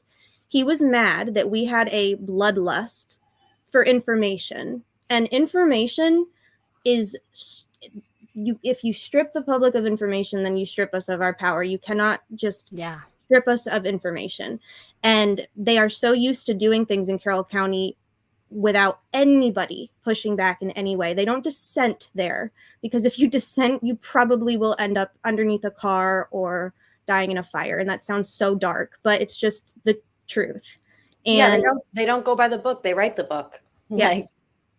So it's scary, but you must be outraged. Like, we must be outraged. We have to maintain our outrage. We can't just like throw our hands up and say that's just like Indiana. Like, no, because there's multiple people who are suffering because of this, and it needs to stop.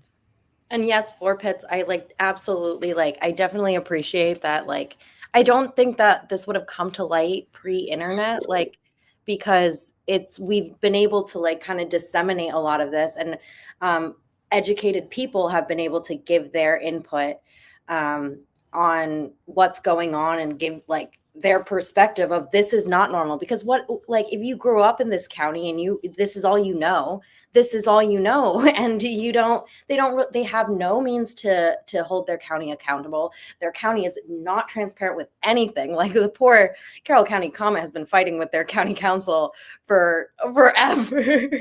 Like, that she's having a hell of a time. So, and the same thing with the public access counselor of Indiana. He hates the county. Aren't they trying to like defund that entire office? I think, like, it's scary. Yeah. Really? Mhm. I love Luke Britt. Don't do that to him. Yeah, he's great. I wish they'd listen to him once in a while. He's wonderful. Yeah. And so it's the concealment that's always a sign, I think, of endemic corruption. And if you, especially when you have so much local support for your law enforcement, why would you need to conceal this from the public? Why would you need to conceal this from your constituency?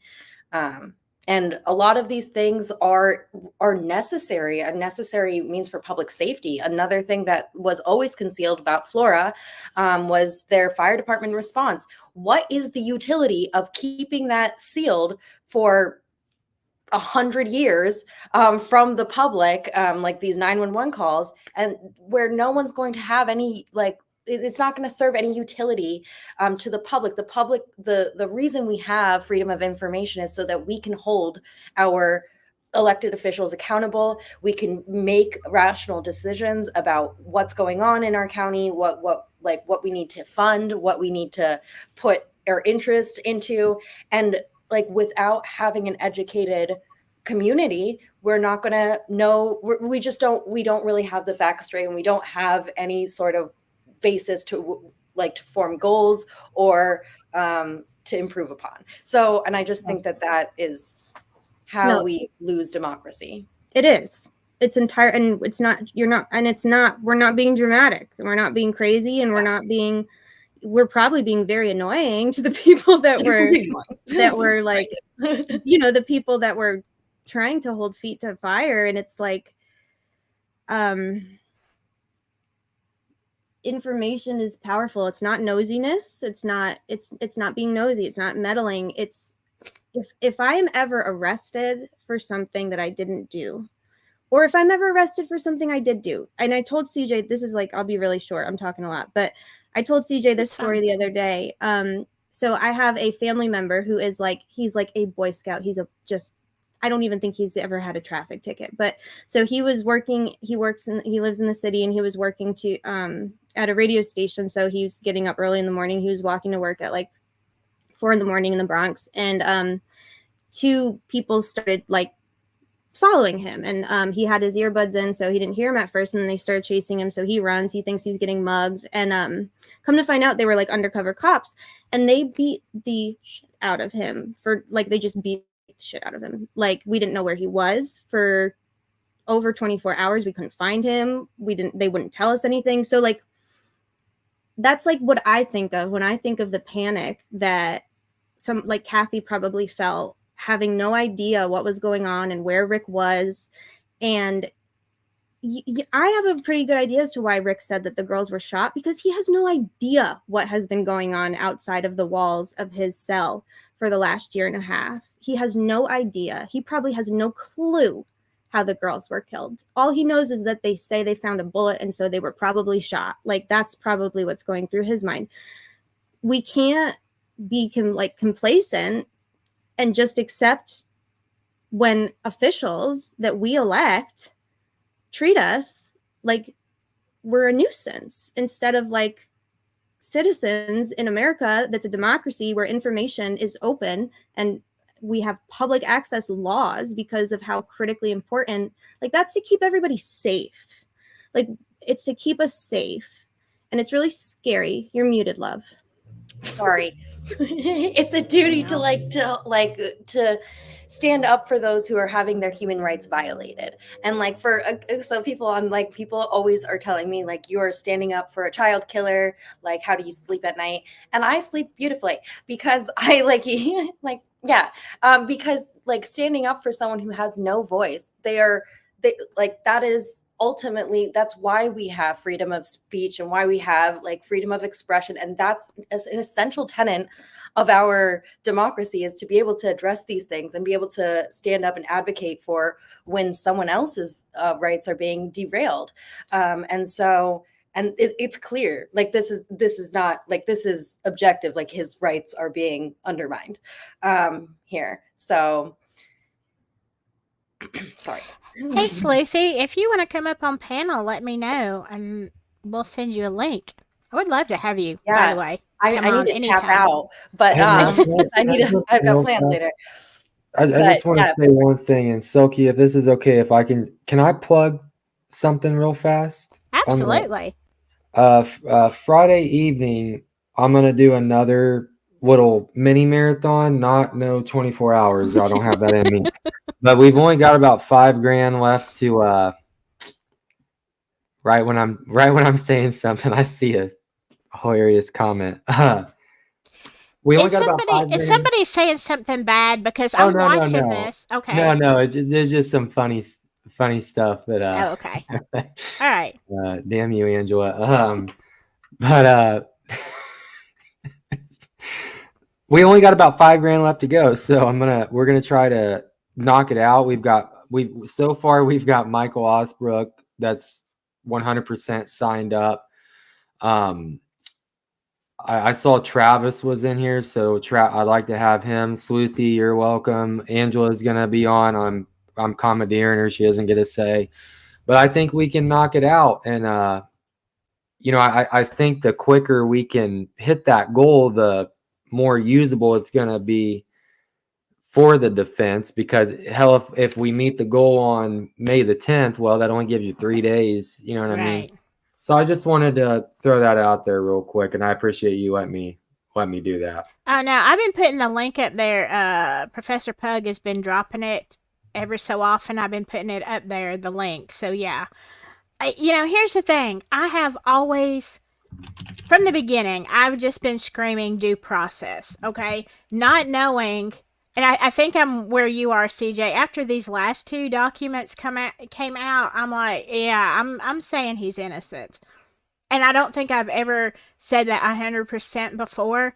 Um, because I want to be balanced and open minded. Let me hear all the evidence. But due process, okay?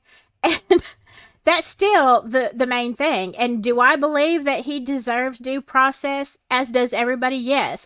And if they're not going to let him have the expert witness, expert testimony and stuff, the witnesses that they need, that's not due process, okay? That's railroading, and I think that's kind of what they wanted to do the whole time. So yeah, if you're still in here and I'm never gonna find it in here. Sleuthy, come on, just let me. Hey, email me at silkysouthern@gmail. Like let's get together. Let's do, yeah.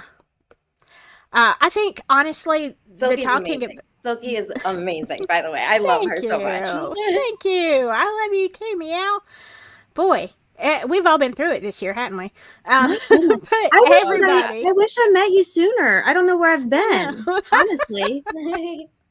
Yeah. Well, Trump yeah. See, I wanted to come. I covered the live on Groundswell. But I wanted to come, but I'm just gonna be honest with you. I don't do cold. It was just too cold. You would have been so miserable because I'm from New York. I love the cold and I was miserable. Poor Courtney's from Texas. I thought we were gonna have to go to the hospital. She was so unhappy with how cold she was. But yes, thank you for I just am like, that's where I met Gambies. It's where we met Phoenix. We had so much support from everybody, even who wasn't there, mostly from people who weren't there. It was the coolest thing I've ever been able to be a part of. I'm like so grateful for all of that and all of you. That was just. And it was like incredible, like that you were like able to rally everyone and like organize this. And honestly, I was so proud of, and I was proud to like have that event on with my foundation. Like I was proud of that, and I'm not You paid for that. You earned that. Yeah. You earned. Yeah. But, you did pay for that. Yeah, but I think due process is and it's really shown that I think that the public has a lot to learn. I think that also like the state has a lot to learn. And unfortunately, sometimes these things will get worse in order for action to be taken.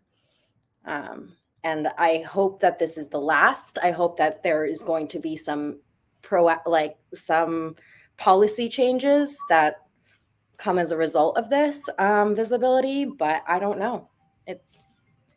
You live in I'm not gonna dox you, but you understand how policy change comes about. Can you give a really, like, how? What do we do? What's the way to do it? What do we do? Well, one of the things that is important is making sure that you have your voice heard to your own legislatures, or your representatives, and so there are people within Indiana that are represented in Washington D.C. Fortunately or unfortunately, some of them are just going to be resistant to take anything that's going to put them as maybe not supporting law enforcement. Yeah. And that is probably one of the more, because when you have like a supermajority on one side, you're going to have a little bit of trouble changing that. So when you have to, but at a local level, you can also change that by getting involved in your local politics, or and that's one of the things that even at a county level has had its trouble. Like they've had their trouble with their own county government, and also with funds going missing, and a lot of turnover of local police, local city officials. And one of the things is, if you're educated, if you have like a college degree, if you have like a graduate degree, that is so important for these small counties, because you've got a lot of people that are that are running the politics, running the small local laws and ordinances, and that are just very prone to corruption. They're prone to they're not necessarily as educated as in certain areas as they are in others. Like you have a place that's near Bloomington, where you have a big college area, you're going to have more educated people. But when you're in a very rural area, you have very limited people that can serve those positions. And so it's very helpful if you get more involved and you advocate. But of course, I think the number one thing is going to be making sure your voice is heard to your local officials. Yeah. Well, And there's somebody. go ahead. Sorry, Go Sil. ahead. No, go ahead. I just wanted to say there's a random guy that came on the stream during that 24-hour one, and he goes by the name of Kaiser on here. Don't know his real name, but I do got him on Twitter. But he's a lobbyer in Indiana, been it for 30 years, and he talked about how important your local elections are and things of that nature, because these are going to be the people who are going to have the most impact on your daily life. And so, we just got into a real brief conversation about how important it is to get out and vote in these local elections and make your voice heard, because those people are going to be the ones, affecting you. And if you look at the two main people who we got a lot of questions about in this case, being Gall and McClellan, and the sheriff as well. So all three, they're all elected positions. Yeah. When somebody shows you time and time again that they're either not a good person or they're just not up for the task, maybe it's time to kick them out by the ass. There you go. There's a little rhyme for you.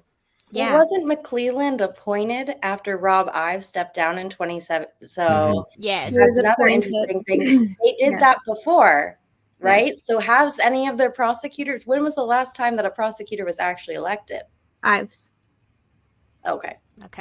Yeah, because 2012 or 2013, or I'm not sure the year, but I know that Ives was elected and then ousted by. No, he stepped down, and he actually he stepped down and endorsed Nick. Nope. Oh no, Bean, who was his deputy prosecutor forever, and actually Jerry Bean was the lead prosecutor in Tippecanoe for a while too. So he was a very good prosecutor. He should have been a shoo-in. And Ives wrote, I'll send them to you after this. They're really interesting. Ives actually, there's like the spunkiest I've ever seen him. He wrote a couple like op-eds for the Comet, basically what are y'all doing? Like if you appoint this guy, do you know how much money he has been a Carroll County public defender and nothing else? Do you know how many conflicts? Do you know how many special he was like, you are literally appointing against the interests of your citizens. You're going to be just costing them so much money. Didn't matter. They had a caucus and they appointed him, and they did not disclose the voting, who voted what. It's just kind of how they operate. Yeah, that's we talked about that on the last one, CJ, about how they were determined. And that was like me, like you're determined to have a defense attorney, but you know that he's not going to be able to prosecute, or he should not be able to prosecute all of these because he has too much of a relationship with the defendants. And so yeah, you're going to have to pay extra. It really made me wonder why they were up for that. And then Meow, you had said something. I loved this term. You said it's incestuous up there. Yeah, it is. It's like, my daddy was this, my brother's this. Like they all hold these positions. It's weird. Mm-hmm. And at first, and I think maybe in the beginning, I was really guilty of saying, oh well, all of Carroll County is corrupt. And a good many. I do believe a good many are, but I've had so many messages, private messages and emails from people who live in that area who are good people. And they acknowledge that they have issues with corruption. Yes. And they're like, they're begging for help. They're begging support. A lot of them have begged for federal intervention. Right.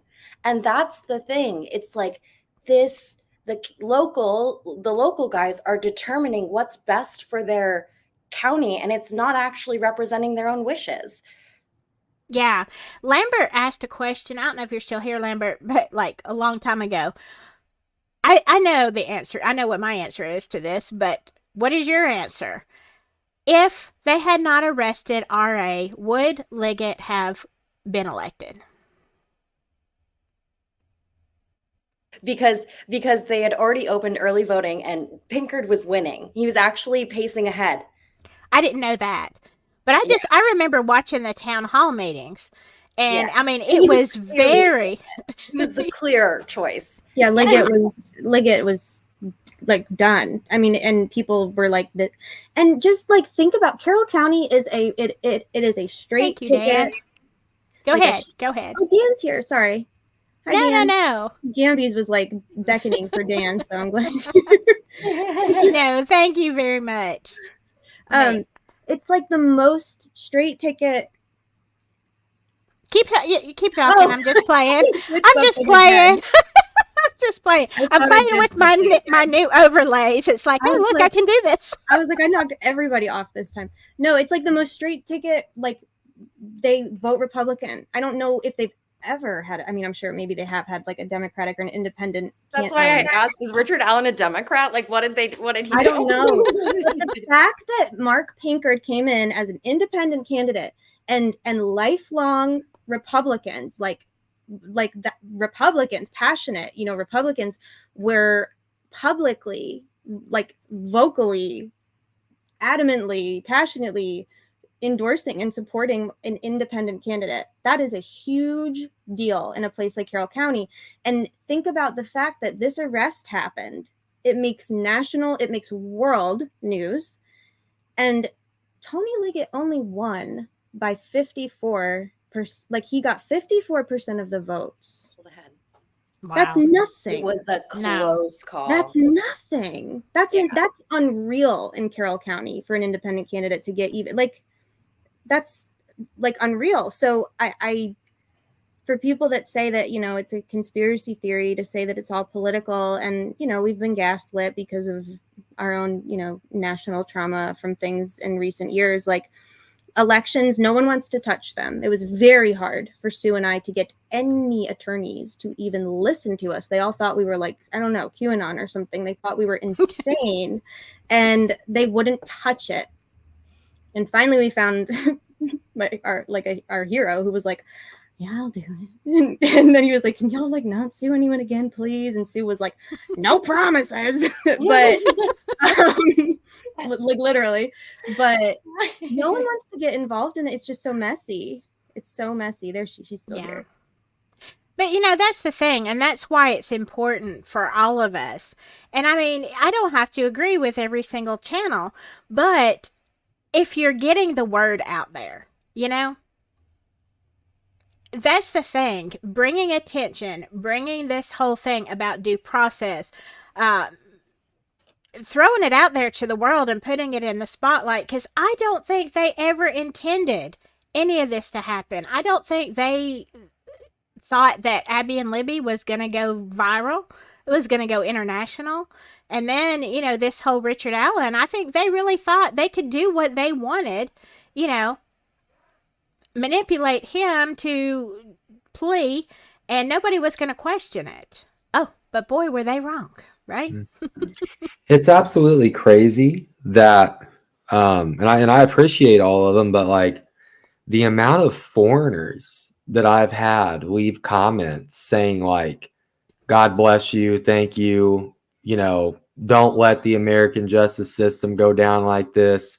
And they're even donating to the defense fund. So it's like when people overseas that like love the American idea because they wish they had something like that, watch what's happening to the American justice system. Like that should show you Like, how guys, it's bad. polarizing It's this bad. is. Yeah. Yeah.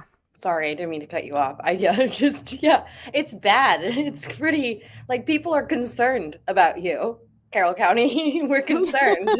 It comes from a place of love. Are y'all okay? Are you okay? Is Indiana okay? But specifically, like, specifically. is Carroll County okay? The other thing that I was talking, I think about, I don't know if it was CJ or Gang, but Allen County, you have, I'm so glad that Gull at least she at least yielded and allowed them to get a jury from outside of Carroll County, because can you imagine? But I actually do think that Allen County, there's a much better chance of getting a diverse jury pool from Allen County. And I don't know, maybe one juror has had an experience with law enforcement that was really unfair or really wrong, or maybe one or two jurors have experienced something in their own life, in their own county, that's not as like just blindly, following status quo when it comes to, people who are, just status quo, period.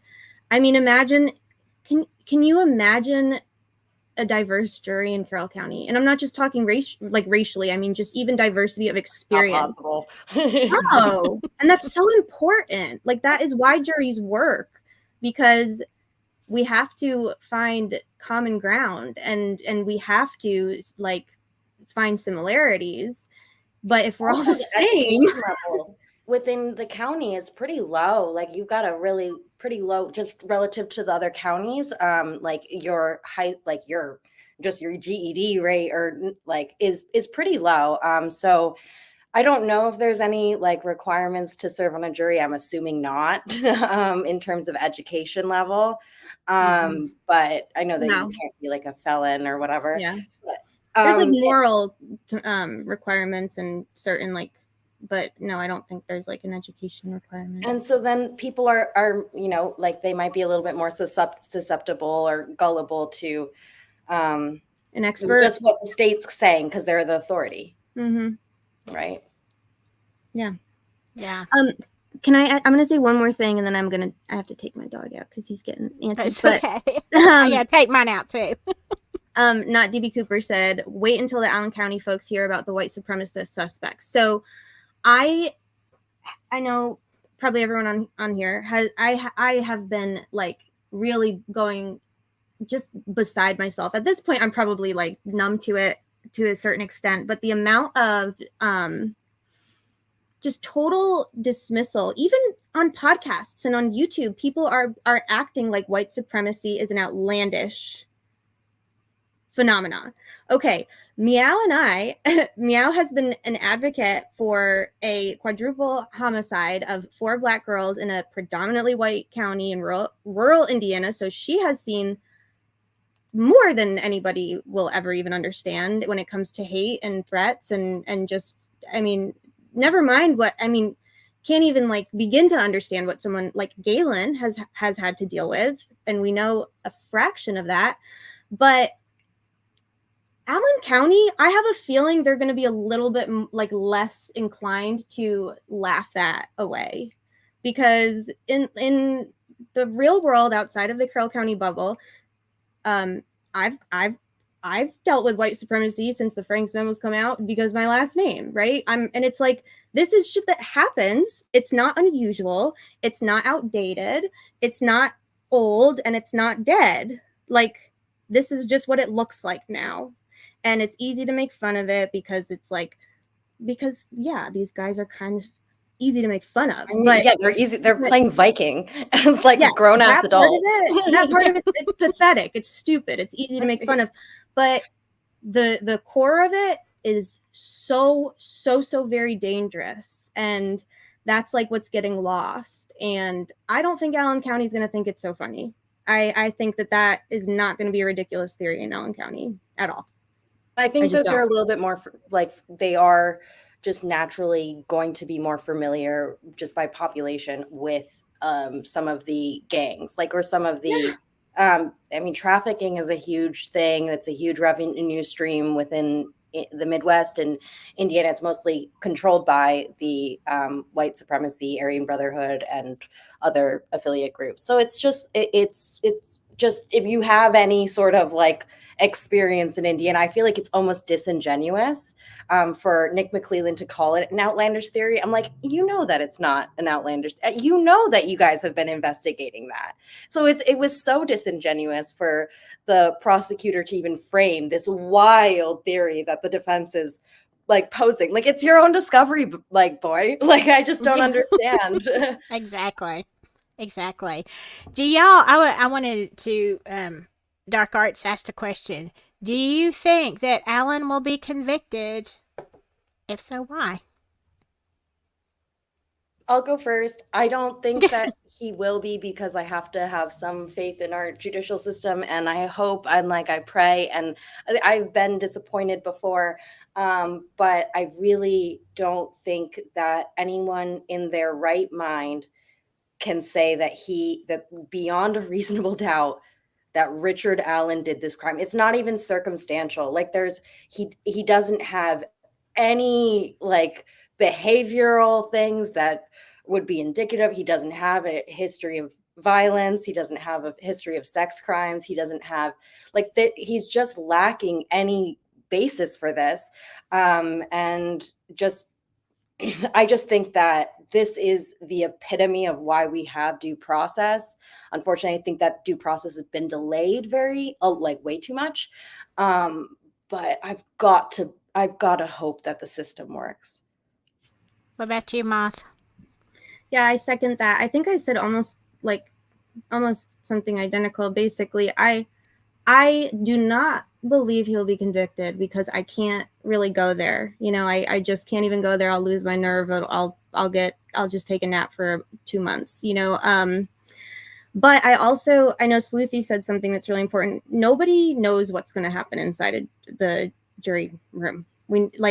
There have been so many times that we've been surprised, but I also really feel like juries, like, something like really kind of very, very cool happens, like when a jury is impaneled and they make that promise and take that oath, and they take it so seriously. It's like really an honor, and I sound like a nerd, but it's like such an honor to serve on a jury, especially for something like this, you know. It's mostly a pain in the ass, but every once in a while you get you know, called to serve on a jury for something this important.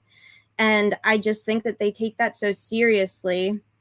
I have to have faith that Judge Gull, I cannot just like write her off. I just can't, because that's too depressing. You know, maybe she will see something, you know, because maybe she's really not fucking reading these motions. Like, I don't know what she knows and what she believes, but during a trial, it's you know, it's going to come out, and people, I think that people are going to just see things that they've not been able to see because they have intentionally kept him hidden because of what the public would probably believe and think and do if they hadn't. So that's a really long-winded answer. I don't think he's going to be convicted. I have been wrong so many times, though. So who knows? Yeah. What about you, CJ? I hope that Angela's right. I'm a little bit more pessimistic. Well, I'm a lot more pessimistic just because um, I don't trust that Gall's gonna even throw the defense a bone. We need to see what things are gonna look like pre-trial. She could rule in favor of the state for every objection, and the problem is, we've all seen what's been going on. I mean, we've seen the perception of bias, but you're going to get a jury who doesn't know jack, and they're going to get in there, and they might be like, they're not understanding necessarily what's going on in that aspect because they haven't seen the track record from start to where we are now. So I think I kind of agree with DB Cooper and I think we're thinking along the same lines, but I think the fix is in. It's been in.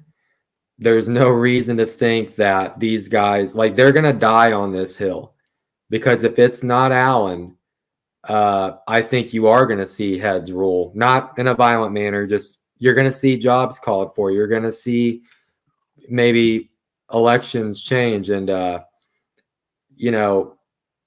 I just don't. I know people want to have faith in the system, but my faith in the system is shaken right now. And until it's restored, I think Richard Allen is absolutely capital F fucked. Well, don't tell him that, or I'll beat you out. I'll beat your ass. He can't believe that. That's why he's still alive, in my opinion. I think that if he at any, and I'm sure there have been moments. I'm kidding, CJ. You can tell him anything you want. Call him Oh out. no, hey, you know what? I'll say this. That fundraiser had kind of died for a little bit, and I will, if we can get it to 45 Friday night, we're gonna pass. We're gonna get it to 50, CJ. I think he's got a puncher's chance. If he can get the experts he needs, I think he's got a puncher's chance. And sometimes the puncher's chance is all you need. So if we can at least give him that, well, I'm gonna ride with it, and I have my feelings, and we'll see what happens. But without him having a puncher's chance and the state being able to come in and do whatever the hell they want, then I don't feel good. But if we can give the dude a fighting chance, let's give him a fighting chance. Let's see the truth come out. Give him the best opportunity to have the truth come out. And well, then let's see. Yeah. Yeah. I'm kind of on the fence here.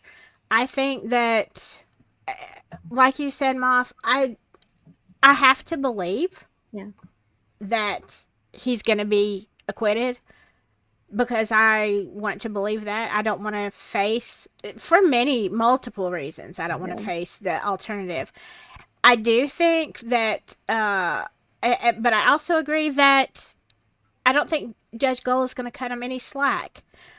But I feel like if the defense can get enough in, I mean, even if it has nothing to do with Odinist, I think that if they can get their evidence in, it should be enough for reasonable doubt. The alternative to this, unfortunately, and this is probably what I dread, let's take Allen out of it because in his horrific conditions. But aside from that, I do not want to be talking about this case on appeal for the next 5 years. Like, I just don't. I'm gonna move somewhere where there's nothing. I don't have any internet. I don't have Wi-Fi. I'm gonna go and I'm gonna be a monk. I can't do this for another 2 or 3 years. I know. Not survive. I know. Oh, wow. Yeah. It's crazy. Yeah. One more question I have, and I know everybody's got to go. Do you think, okay, we've already had the 2 bombshells this week. Do you think there's going to be anything? We're just weeks away now. Yeah. Do y'all anticipate any more shenanigans or any more stuff coming out that's going to be explosive before trial? Yes. Yep.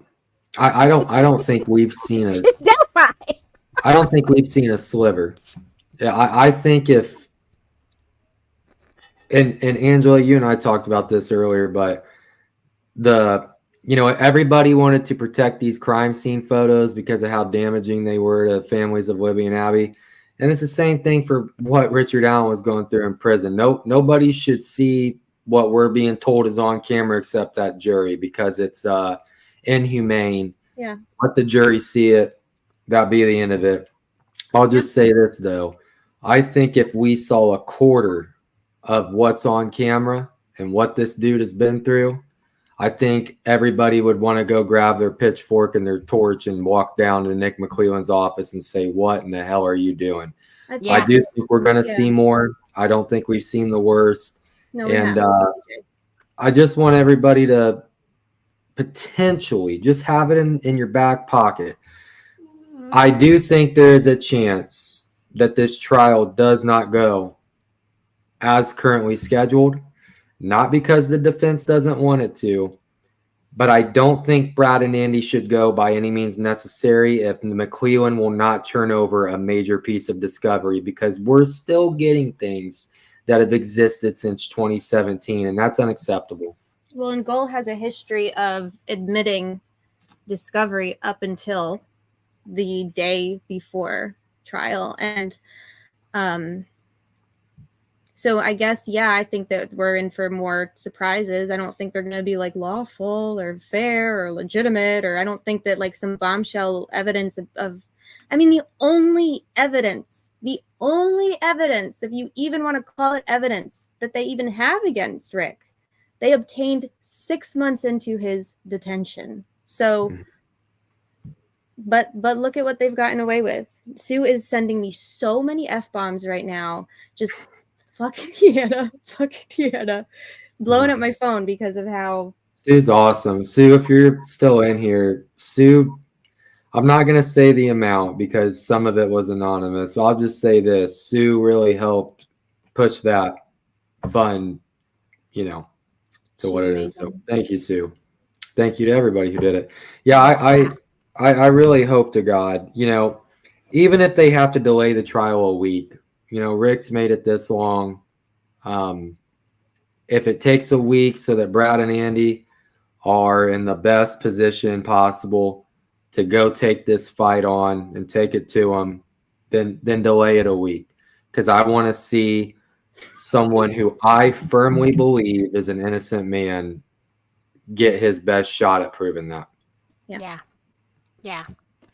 I mean, and here's the thing, even if I believe that he's innocent 100%, if it is true justice and it's unbiased and the trial goes as it should, which, they never do, but let's just say in a perfect world, and then the jury still says he's guilty, it's not going to be as hard for me to swallow. Yes, right. I'm still going to be talking about appeals. I'll still be here like, oh my God, we're still talking. But it's the fact that, we know what's going on behind the scenes. And of course, the jury is not going to know everything that we know, and they shouldn't. But yeah, I'm just asking for a fair trial at this point with unbiased jurors. Let's see where it goes. Because in my opinion, unless they pull a rabbit out of their hat, and, they like those rabbits, I don't see evidence for his guilt, especially with these last documents and the way that he talked to old Jer. That tells me he's innocent. Yeah. Jerry was the one losing his cool in those interviews. Rick was the one that seemed to me very solid and in control. I mean, quite probably incensed, but Jerry was beside himself. That did not seem to me to be a man that was very confident in what he was about to do. So, anyway, this was so fun. I really I could stay forever and talk about this. I know. And I know everybody's actually. So I have to go take the dog out, but thank you so much for inviting me on. This was so cool. Anytime. Y'all are both welcome anytime that I'm on here. Just tell me and I'll shoot you a link. Thank you very much. So much. Yeah. Well, thank y'all for coming. Yeah, and Yeah, I will talk to you soon. Let's do it again. Like I Yeah. said, anytime. I love it. I think it was a great show. And Yep. everybody has dogs to walk and cats to feed. I know my animals are going nuts. Yeah, I appreciate it. I'll catch you next time. Thank you so much for having me on again. Oh, you're welcome. No problem. Bye-bye. Okay. I'm going to end this. Thank you all for being here. And, okay. Everybody left, I guess. All right. I'm going to be back talking about missing 411 with a special guest on Thursday. And I hope we do this again with all of them. The more the merrier. Hey, there were so many people I would love to have on panel. Y'all people, you know, especially those of you that live in Indiana. God love you. Stay safe, and whatever you do, just stay silky. I'll see you next time. Bye-bye.